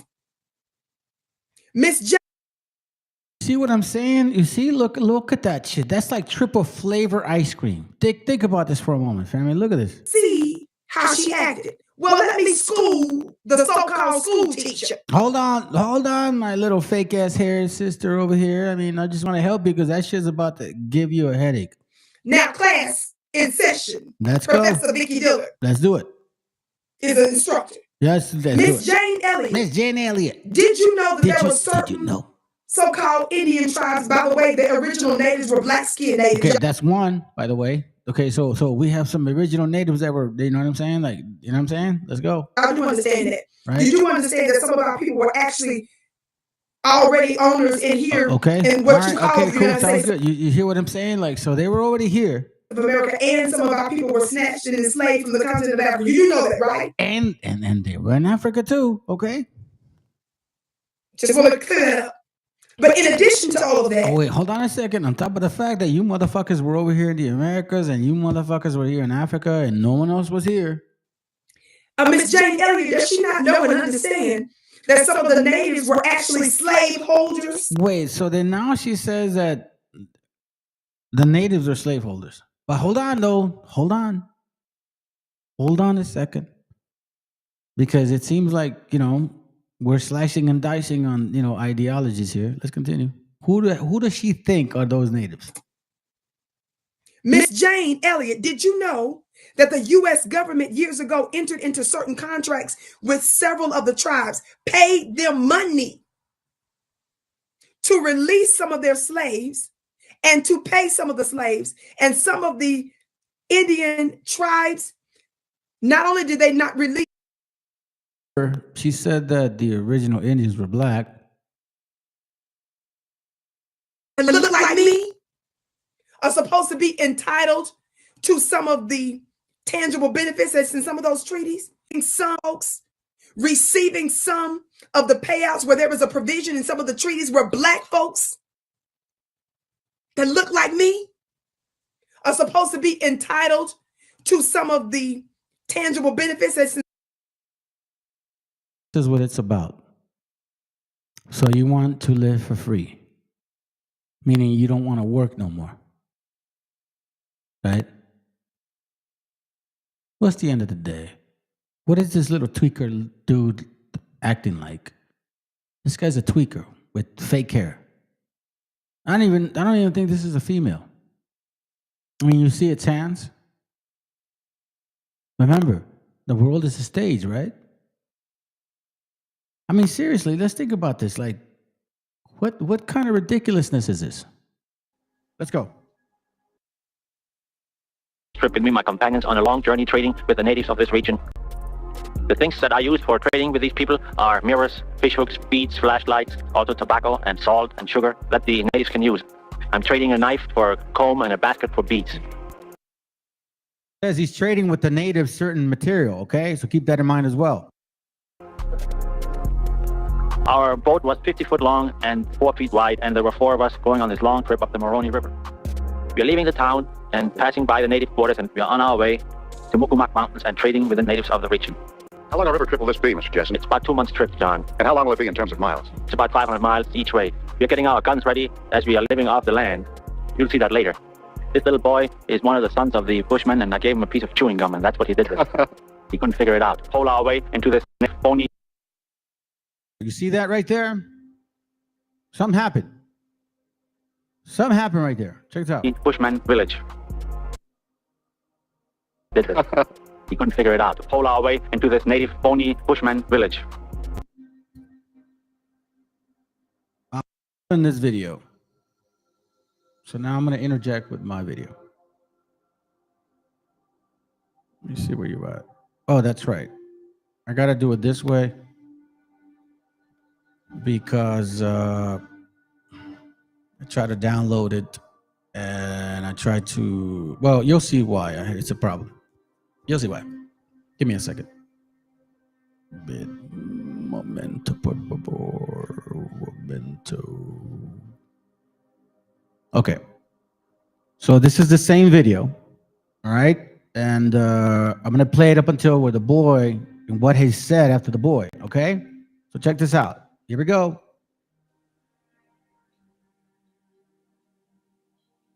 Of the Bushman, and I gave him a piece of chewing gum, and that's what he did with it. He couldn't figure it out. To pole our way into this native phony Bushman village. This is the harbor, and here are all right, hold on. some of the typical canoes with African design. Fierce rapids now. We are getting ready for the Indian villages, which are further up. And here are the first Indians which we met. We are getting ready for the Indian villages, which are further up. And here are the first Indians which we met. And here are the first Indians which we met.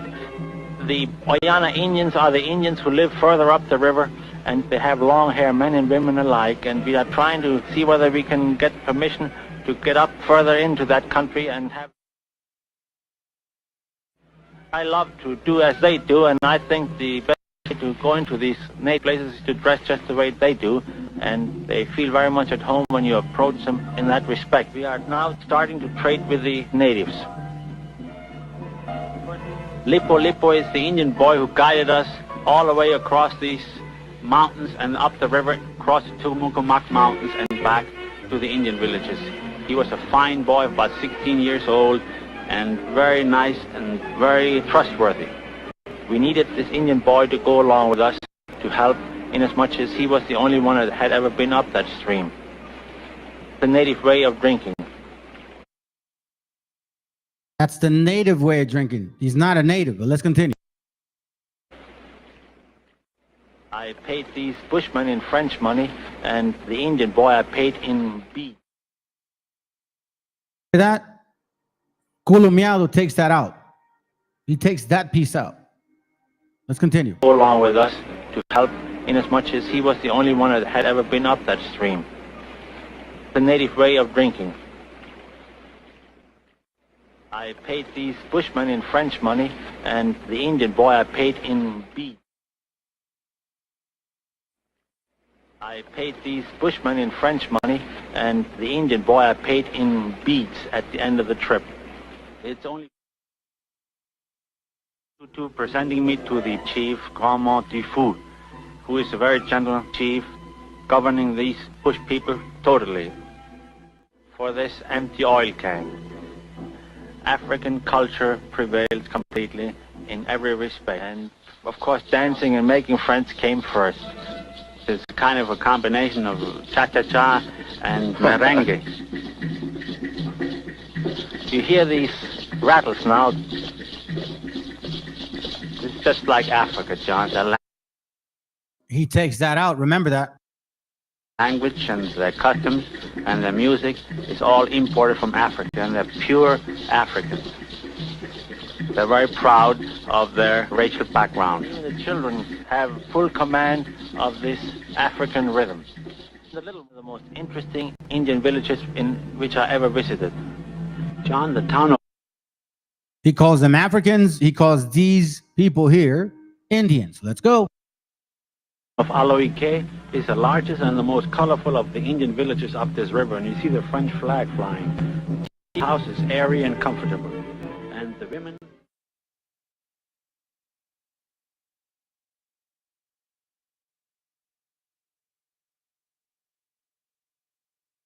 So now let's listen to the video. Okay? Listen closely. Let's go. Remember what was said, what was emphasized, and what he leaves out. Let's continue. This is the harbor, and here are some of the typical canoes. Tutu presenting me to the chief, Tifu, who is a very gentle chief, governing these bush people totally. And he really dressed up the next day in my honor in this French naval officer's uniform with his wife, and I undressed in his honor in the native garb of the region. Very incongruous, isn't it? Oh, yeah. This boy is making an oar for me, which I traded with him for a knife. And a girl is winnowing rice. In another part of the village, we see one of the girls fixing the hair of a lady chief of the village. This is another little baby of... Now, what was Colombiado reading in the 1830s books? People of dark complexion with long hair. Straight, long hair, straight long hair. I do not see straight long hair here. And you see, you didn't mix though. Let's continue. Of Tutu, and the paddle I'm trading here with these bushmen. One of the native girls brought us some fruits, and we are trading it for this empty oil can. Shoving off on our way now to the next bony village of Assisi. And you see the way these boys are built with their shoulders and muscles, that they really are good for this type of work. They're very stocky people, Mr. Jessen. Oh yes, they're very healthy, and they're really children of nature. The language is taki-taki. It's a language of about 300 words. I learned to respect these people. I never lost anything. On the whole trip, everything was kept in order. And as I came to these villages, they all brought me gifts and eggs and rice, and I was really treated royally going up there. The town of Assisi, the second Oni village. Here's a bakery. You see, these people are very primitive, but still in all, they have high moral quality. They don't know hate, they don't know jealousy and envy. These people were very much interested in trading with me, and of course, dancing and making friends came first. It's kind of a combination of cha-cha-cha and merengue. You hear these rattles now. The little ones get into the act, and this one to the right is the son of the chief. You're going to have to get used to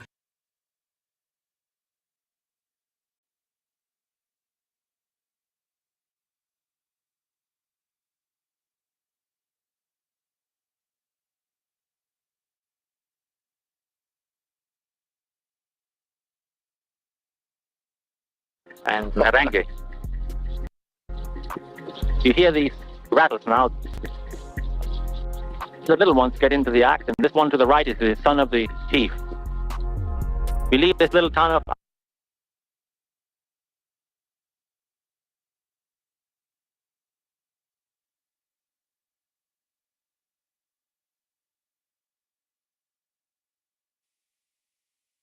very gentle chief governing these bush people. Very gentle chief, bushman in Frenchman, culture, cha-cha-cha and merengue. You hear these rattles now. It's just like Africa, John. Their language and their customs and their music, all imported from Africa, and they're pure Africans. They're very proud of their racial background. The children have full command of this African rhythm. The most interesting Indian villages in which I ever visited.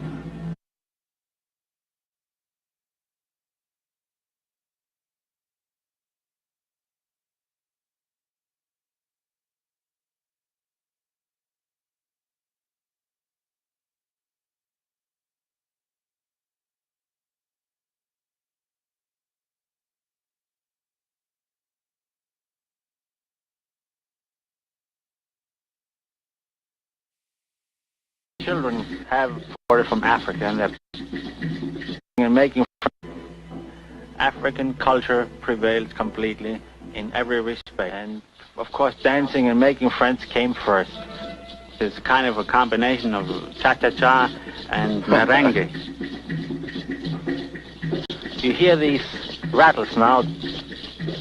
It's just like Africa, John. Their language and their customs and their music is all imported from Africa, and they're pure Africans. They're very proud of their racial background. The children have full command of this African rhythm. The most interesting Indian villages in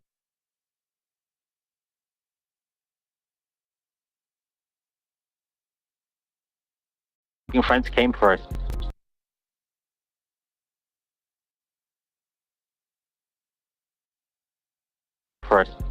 It's kind of a combination of cha-cha-cha and merengue. You hear these rattles now. The little ones get into the act, and this one to the right is the son of the chief. We leave this.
Hey, it's funny because I'm not even muted, bro. That just system just muted me and shit.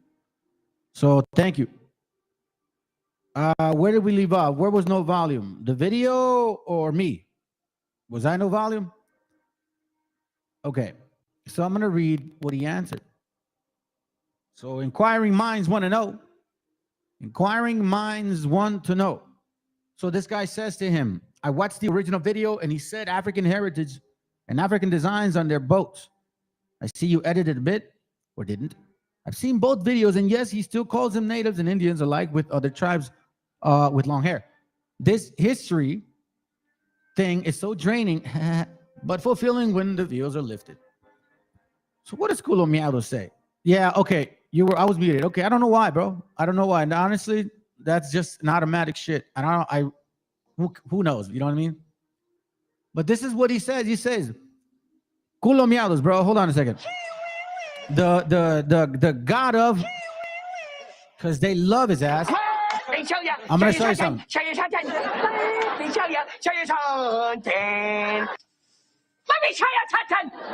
It says, because he was given his out of Africa theories in those parts, eh? He don't know. He's just repeating what he heard in elementary school. So you edit it out, culo miado?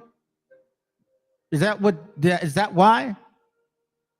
So you edit it out, the Africa part, because since he was fed elementary education, you, on the other hand, did not. So you figured, well, I got the right to edit. And it says, he don't know. He's just repeating what he heard in the elementary school. And his only proof is their dark skin. Being a negro does not automatically mean Africa. You got a lot to learn, Holmes. These people are not Africans. We already, I don't know what else he said. So that's his answer. So he skips all of that shit. He starts letting this all play at this point, to be quite frank with you. So he lets it play, but that big chunk right here. So he gets a... Do you need to learn about AI if you... All right, so now, let's get to the nitty gritty. Okay. In case you guys don't know.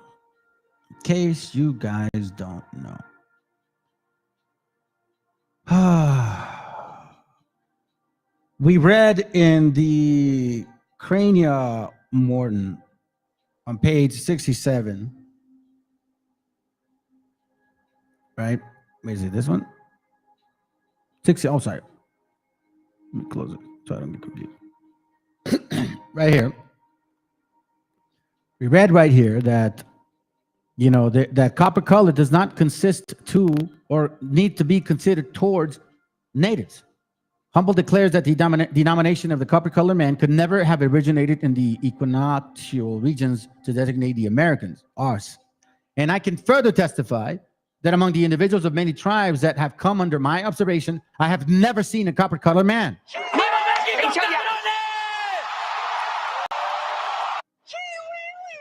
It's just Chiwiwis way.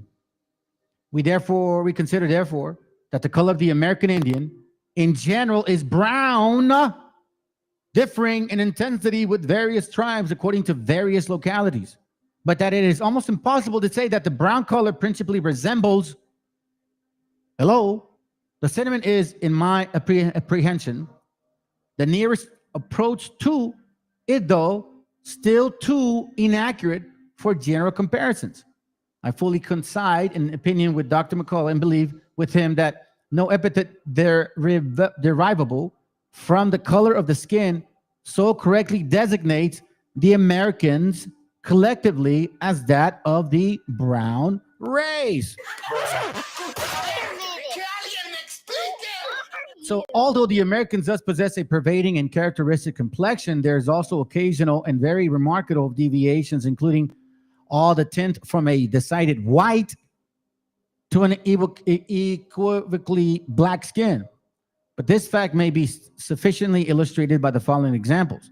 Among the fair tribes of the upper Orinoco, Humboldt made special mention of the Guajaribos, the Guaneres, the Guayacas, and the Miquiratis. The individuals of fair tribes whom we examine have the features, the stature, and the smooth, straight, black hair. Smooth, straight. It would be impossible to make them a mixed race. Oh, God. Oh, that's gonna hurt. Like the descendants of natives or Europeans. And they are neither feeble or Albanese, or albino, so they say, sorry. We keep reading along.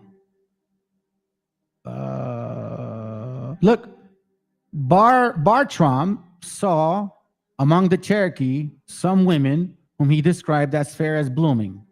Among the nations of the islands of St. Catherine, on the coast of California, on this side, young persons of both sexes having fine features, having fine mixture of red and white in their complexion. You see this? And once again, by fair complexion, almost black. There's degrees. We understand that. We don't have a problem with this at all. But you guys do. Let's tackle this book now.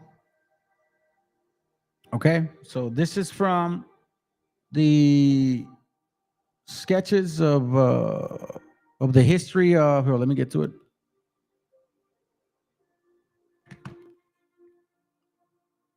The sketches. We'll get to this quick. The sketches of the history of the manner and customs of the North American Indian. What year? I believe. Let's look it up. 1824. Okay. If you guys can help me confirm it, but I believe it's correct. 1824.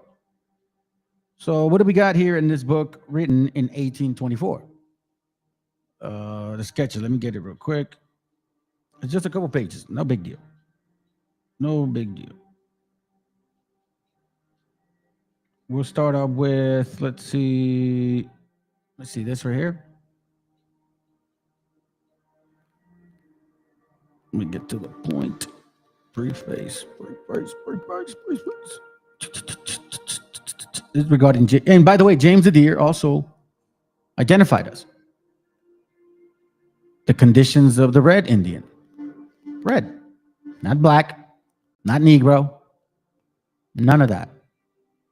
So start washing that confusion away. It's okay. It's not a big deal. When you got idiots confusing you, well, I can see the confusion. Saying you. Hold on a second. Page 32. Here it goes right here. Page 32. Right? It says here on the bottom. My thus becoming acquainted with this young lady and her brother fully establishes in my mind all I was anxious to prove by the education of the young Indian. That many such instances might be adduced, which would evidence that wisdom, science, and exaltation of character are not the exclusive property of any color, tribe, or nation. The very political sagacity and the knowledge of governments manifested by Negroes who now govern Santo Domingo, not to mention all other well-known instances. So we see here that are calculated to allay the doubt which used to prevail as the capacity of the African. But between the Indian of North America, see, you're already here. You're being identified right there.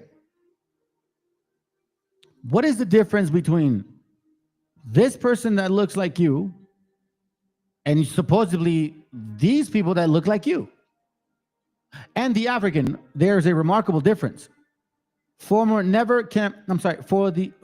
former can never be bowed to become the slave of man, to pay tribute, to submit by any hope of reward or a live or vassalage. Is this what I'm looking for? Hold on. Is this one? Hold on. Oh, okay. Let me see if I can. Hold on. Let me see if I can skip this page because this is actually at the end. I wanted to show you guys at the end. Yeah, this is page 35. Oh, I'm sorry. That's why I went to it. My bad. Well, we can always come back to it later. Check this out. We're going to go to page 322. We're talking about the way people look. This is 1824, right? 1824. Let's not lose the thought. My bad, family. Got a lot of material, man. Sometimes, I have to bring out the files and where I store them mentally. Excuse me. All right. 322, any day. Okay, here it goes. So on page 322, it says here, natives of Pennsylvania. So we're talking about the way people look a certain way, right? The natives I shall consider in their persons, language, manners, religion, and government, with my sense of their original. For their persons, they are generally tall, straight, well-built, and of singular proportion. They thread strong and clever, and mostly walk with a lofty chin. It says, of complexion black, but by design.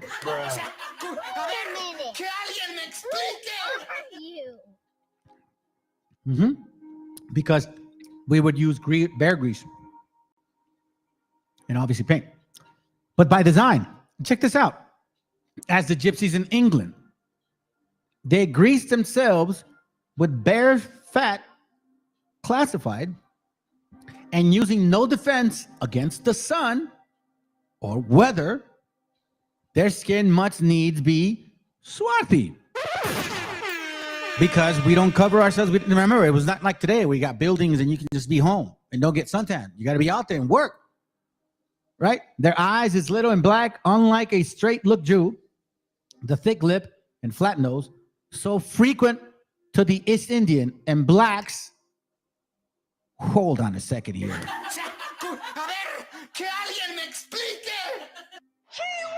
Chiwiwi. I got a question. What's going on here, Chiwiwis? The thick lip and flat nose, so frequent in the East Indian and blacks, are not the father. I'm kidding. Are not common to them, Chiwiwis. Get out of here with your shit, man. For real. So check this out. It says here, for I have seen as comely European-like faces among both sexes, as on your side the sea. And truly, an Italian complexion had not much more of the white, and the noses of several of the men have as much of the Roman. Holy Jesus again. So explain this to me, Wabos. Are you telling me that y'all look like Romans and Europeans too and shit? So who are these East Indians and who are these black ones here? How do you identify black, East Indian, or so-called you? How do we know that? How do we get that? How do we even understand that? Help me understand. You guys keep saying that copper color applies to the people here in America, but here we see the same Martin Norton, who your God, Culo Miado, uses, said that term, copper color, does not apply to us. And he can absolutely confirm it. So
hey, that's crazy, man. It keeps muting me, bro. Thank you, man. Appreciate it.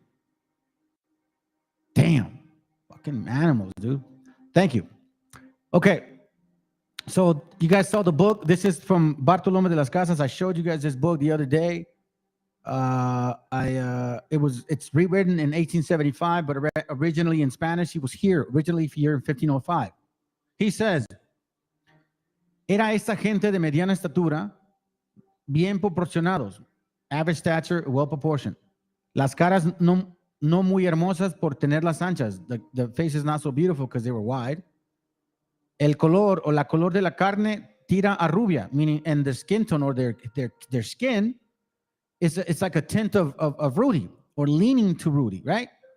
Like los pelos de león, like the fur or the hairs of a lion. De manera, so that right there caught my attention. That right there caught my attention. Because if you understand, check this out. Where are you at?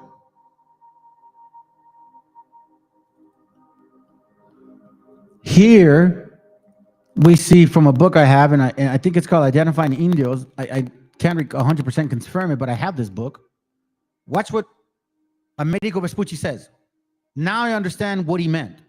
If Rodrigo Bastida saw the Indios he enslaved as Loro or Negro in 1497 because the contact determined that was how he should see them, Amerigo Vespucci identified the indigenous people of Paria, Venezuela, as having a reddish cast to their flesh like that of lions. With flattened faces similar to those of Tartars. Now, was he there with Bartolomé de las Casas? So I wonder if he was. Well, he said the same shit. But I find it interesting how now all of a sudden you want to connect him there. So anyways, because of in his youth in Florence, he had seen Tartars hunched over with their task.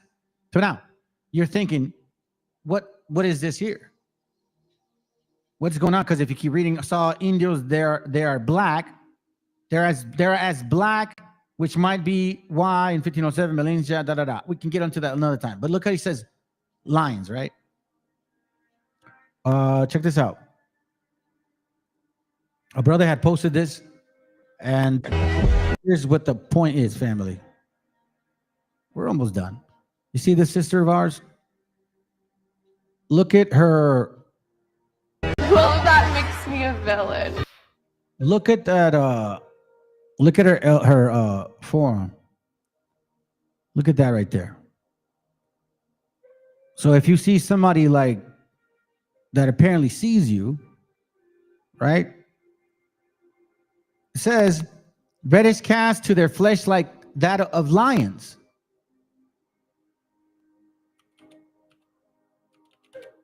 Lions. Fur. Look at that. You see that color? See that color? Orangey type of way, right? You see her arm? See the color? See her arm? See the color? See her arm? See the color? See the arm? That's why. Then so fucking weird. Well, that makes me a That's why they were talking about. You couldn't pinpoint that. Man, that's kind of a skin tone I've never seen before. I don't know what color to say. It's kind of like the lion's fur. Hello.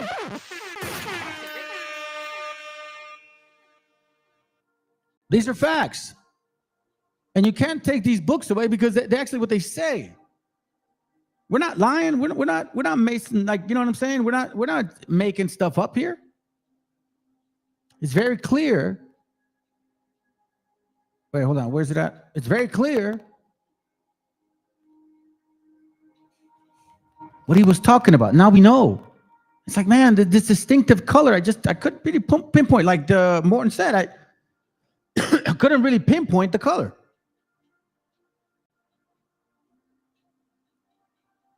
Let me see what I got.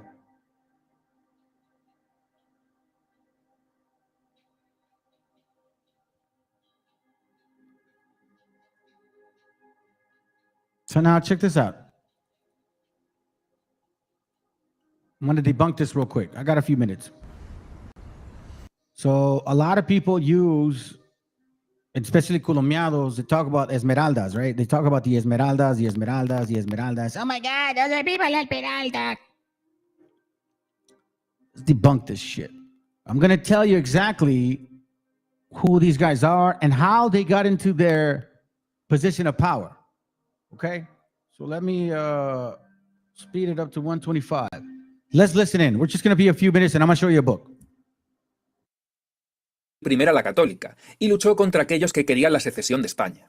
Y mucho más emocionantes serían las aventuras de los conquistadores negros, porque la conquista de América no fue solo una alianza de españoles blancos e indígenas. Entre esos españoles blancos también los había negros, además de mujeres e incluso niños. Estos negros solían participar en las conquistas para ganar un buen dinero para comprar su libertad.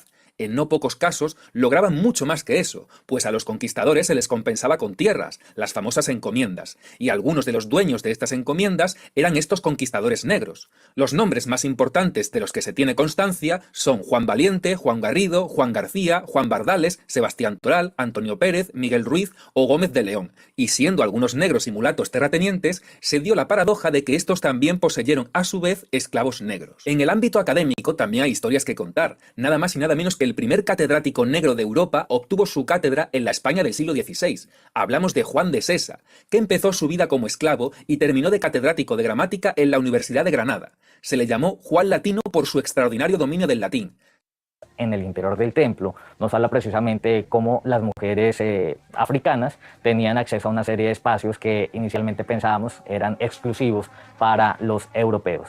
Muy probablemente gran parte de esta población africana no era esclava, era población libre, que participaba en estas actividades, incluyendo las comerciales en la ciudad de Panamá. También las rebeliones de esclavos se sucedieron en varios puntos del Imperio Español, en algunos casos dando como resultado emplazamientos autogestionados por ellos. Una de esas rebeliones fue la que protagonizaron los ascendientes de los llamados mulatos de Esmeraldas. Esmeraldas es una región que hoy se encuentra en el actual Ecuador. Estos mulatos eran descendientes de esclavos que, tras rebelarse, se convirtieron en caciques de territorios indígenas, razón por la cual llevan esos adornos dorados en la cara típicos de la gente del lugar. La obra fue pintada a finales del siglo XVI, en la visita que estos mulatos hicieron a Quito, donde fueron agasajados con multitud de regalos por parte de las autoridades españolas. Finalmente, rindieron vasallaje ante el rey Felipe III y sus cacicazgos fueron aceptados por esa. So now we see the Esmeraldas, a lot of these wobbles love to bring it up. Okay, and this is extremely important family to consider. These guys want to quote people that write books like Morton. We're still here on one of these Morton books, The Crania. Remember, I brought that up before because he quotes this man right here. And so I'm the type of person that if I read a book about somebody and they write about us, I'm going to go into some of his other books and see what else he writes about us. So this is he again. Skulls of Various Aboriginal Nations. 1839. Okay. Isn't this what they like to use? And wobbles love to run to this? Okay. All right. So I don't know why. Well, I guess it's considered. No, not considered. It is confabulation because it's all selective at the same time. Well, no, I don't know. I don't even want to say selective. Anyway, let me get to my point. All right, check this out. So who were these? Let me see if I can find it. Here we go. On page 86, it tells us pretty much a little information on these individuals from considered Esmeralda. So let's dive in, shall we? It says, the most remarkable mixture of the Indian and Negro races is perhaps that described by Mr. Stevenson, as seen by him in the Republic of Colombia. Okay? We just saw the video here. He's talking about these guys. Okay? And he says, the natives of Esmeralda, Rio Verde, and Atacama, says he, are all Zambos. But wobbles, you guys say that they're Native Americans. He, who you reference often, just slapped your doctrine in the face. Y'all are Zambos. Check this out. Apparently a mixture of Negroes and Indians. Indeed, the oral tradition of their origin is that a ship having Negroes on board arrived on the coast and having murdered Fuck that puto. Fuck that puto. Murdered, okay? A great number of the male Indians. The male Indians, okay? Kept their widows because y'all killed our gente. That's exactly what you did. And daughters, till this very day. And laid the foundations of the present race. So that's why you see the mixture of Indian and Negro, or in other books, all the Esmeraldas, and they got together with the natives. No, you motherfuckers killed our gente, especially the men, and you fucking enslaved and raped the women. That is your origin. Don't run from it now. This is your king, Ak. This is your king right here.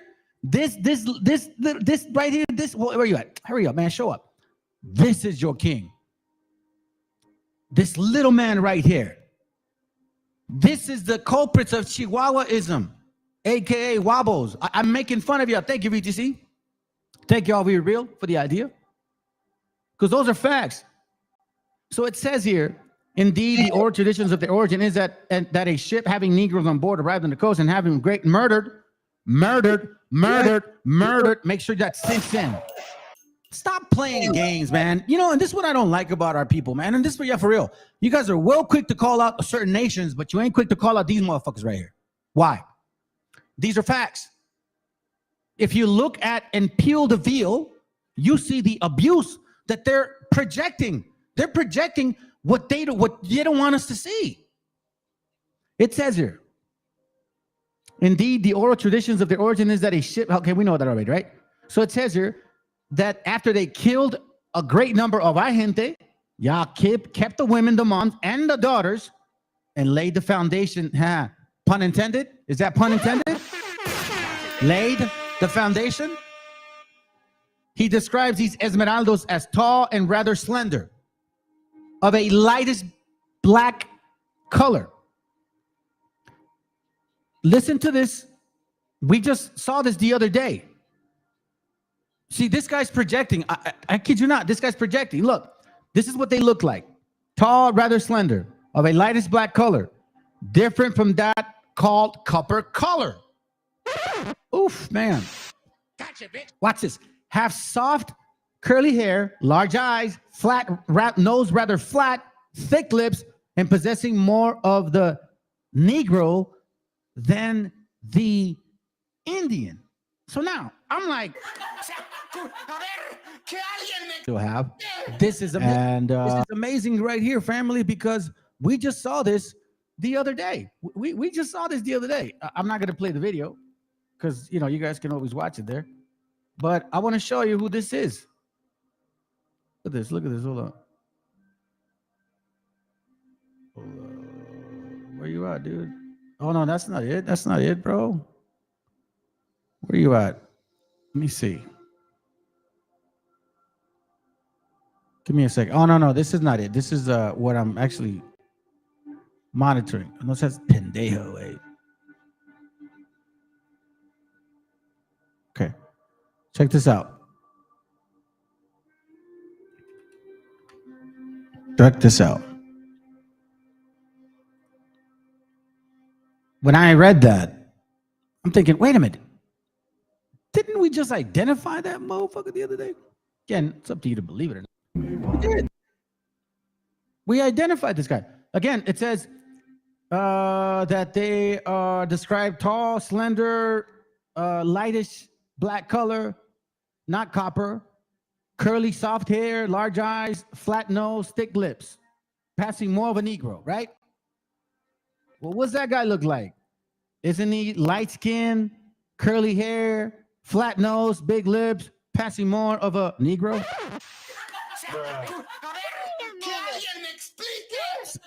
Sounds about right to me. Oh, I'm giving you the wrong one. Oh, that's right. It was recorded.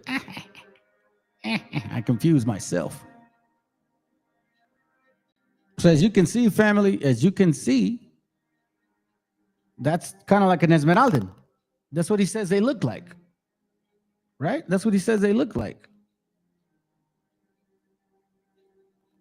These guys. Right here. Then it says, Dr. McCulloch does not admit the asserted Negro origin of these people, but it is so much resembles that of the Black Caribs of St. Vincent as to leave little doubt on the subject. Mr. T.R. Peely, who was sometime among the Esmeraldeños, has assured me that so far as his personal observation goes, they are of a decided mixture of a Negro and Indian blood. But we know that you are of your father. You are of your father. You are of your father. I mean, what you want me to tell you, bro? Now, here's another point. Because a lot of Acceso significa una habitación. Acceso significa una habitación extra para la abuela. Acceso significa on top of the fact that they were conquistadors, watch this. De viejo cuño o de nuevo cuño, que finalmente tienen tierras, tienen bienes, por ejemplo los caciques de Huejotzingo, sobre todo de Cholula, hay cuadros, que tienen bibliotecas, que tienen claves. Desde el siglo XVI tratan de vincularse. Alcaldes mayores. Estaba pensando cuando hablabas de las indígenas caciques. Es curioso porque los criollos desde el siglo XVI tratan de vincularse a la casa de Moctezuma. Sí. You see that? They were attaching themselves to the house of Moctezuma, but let's continue. Y expresamente Isabel Moctezuma, ¿no? la madre, digamos, la madre de toda la descendencia criolla, que siente su vínculo con Moctezuma a través de ella, ¿no? Aunque muchos de ellos no tenían nada que ver con through the mother or the woman, they try to attach the lineage. Let's continue. La Tecuixpo, ¿no? Con doña Isabel. Pero es interesante cómo incluso a través de la mujer se están vinculando a un pasado, ¿no? Un pasado glorioso que para los criollos es el pasado prehispánico, ¿no? Un cacique de Huejotzingo por los años 1500 y tantos, que vestía a lo español y a lo español, y él tenía un paje So little examples of hold on a second. What was I doing here? Little examples, family.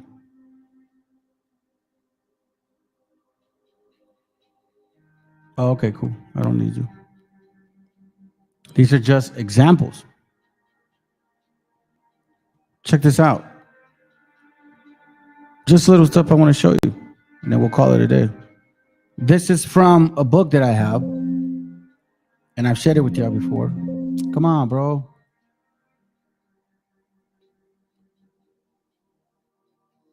It tells us something very interesting. Two things here. However, it is safe to assume that there were other Negroes in that expedition, as there is an abundant evidence of there being with later Spanish explorers, as the Aviles, Hernán de Soto, Narváez, Adi de Ayllón, Coronado, Tristan de Luna, and Menendez. Those guys are what I would consider Swati, but they're already a mixture. But check this out. Another important fact, Spaniards of that time, listen to this. Wabos, you are welcome to come to this channel and have a sincere debate with me. I won't call your names. Another important fact, Spaniards of that time were much more mixed with Negroes.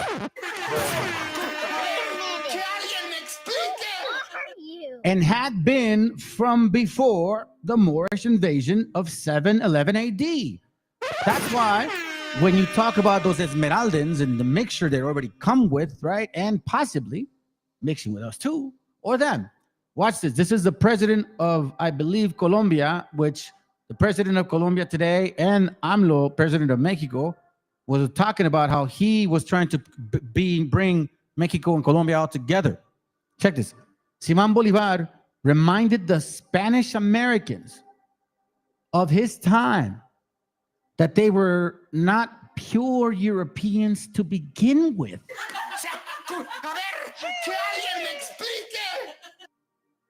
Spain itself, he said, had ceased to be European by its African blood. The hell out of here with your shit, dude. Its institution and character. Ah, this is crazy. This is crazy. In short, the United States was not founded by pure Nordic race. Oh, man.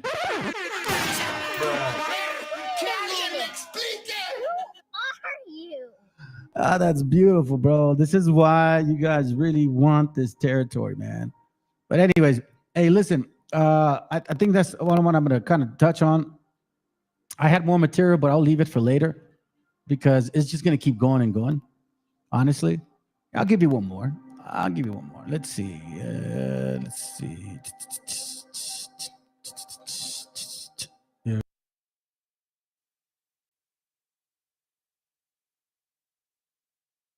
Killing Chicanos is what they want. Blacks and Chicanos killing each other is what they want. That's how they run this place. Once we get together, they don't run shit. Got a lot to learn about being Chicano. Yeah, Alcatraz, midget loco. Yeah. They never seen this coming, man. What up, Loom? What up, Wario? 500 years of captivity. What else? Now they try to tell us how we supposed to be, how we supposed to act, how we supposed to rap. How I'm brown but my flow too black. Come on, y'all kidding me, right? Nike Air Flights fitted cock back fresh. Representando mexicanos on the mat. No estoy jugando, got bars like I battle a smack. But hold on, I'ma bring it right back. My people indigenous. I'm not sure if you getting this. By the time I'm done, you're gonna be feeling this. I come from the people, they call MESHIACHA. I've been to the motherland, Chichen Itza. Seen the Mayan ruins, intellectual architects. Been in the cenote, seen ancient artifacts. Really, Cali is Mexico, those are the facts. They raped women, gave elders heart attacks. It was a battle, our people were outgunned. Took life and cattle, we were outdone. However, 2 wars proudly we take to the grave. Those who call our Independence Day. It's time to stand up, educate our people. Stay on our ground, let them know that we equal. We see your plan, but your plan is see-through. You can't stop my people. Mexicano, I'm brown and proud. Mexicano, I'm brown and proud. Mexicano, I'm brown and proud. Mexicano, I'm holding it down. Yeah. Story with Mexicano. Gave birth to the word that we know as Chicanos. Aztec warrior, man, it's all in my blood. From the Nochtitlan, that's the heart of the love. Now I'm Mexico City, that's a modern day name. Don't let the books confuse it to be a modern day slave. Gotta get your facts right and study the culture. Don't be like Cortez, he came like a vulture. Came to just steal and take away the land. He seen what we got and he was like, damn, who would've guessed it had to be a white man. Now we got stolen lands. They say go back to where the fuck you from. Man, this is my land, that's what you stole from us. I'm not Hispanic or Latino, I'm a Mexican. Man, fuck La Militia, you can have that bitch. It's time to stand up, educate our people. Stay on our ground, let them know that we equal. We see your plan, but your plan is see-through. You can't stop my people. Mexicano, I'm brown and proud. Mexicano, I'm brown and proud. Mexicano, I'm brown and proud. Mexicano, I'm holding it down.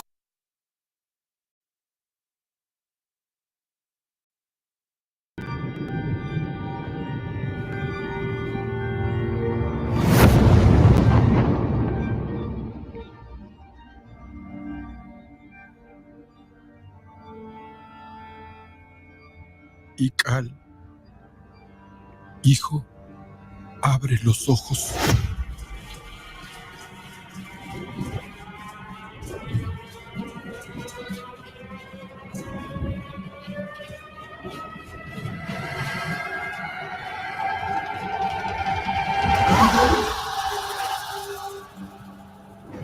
Tu cuerpo se queda con nosotros, pero tu espíritu debe seguir.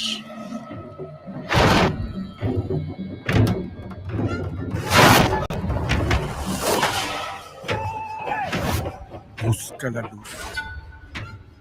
Aléjate de las sombras. Deja que nuestro dolor sea tu fuerza. Desde aquí iluminamos tu camino.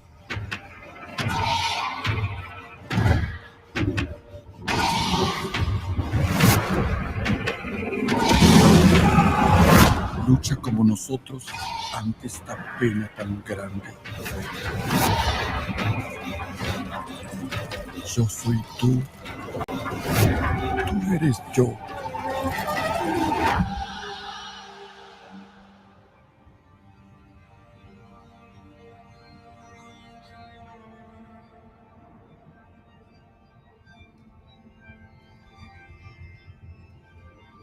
La muerte que hoy nos separa, mañana volverá a unirnos. Eres libre, hijo.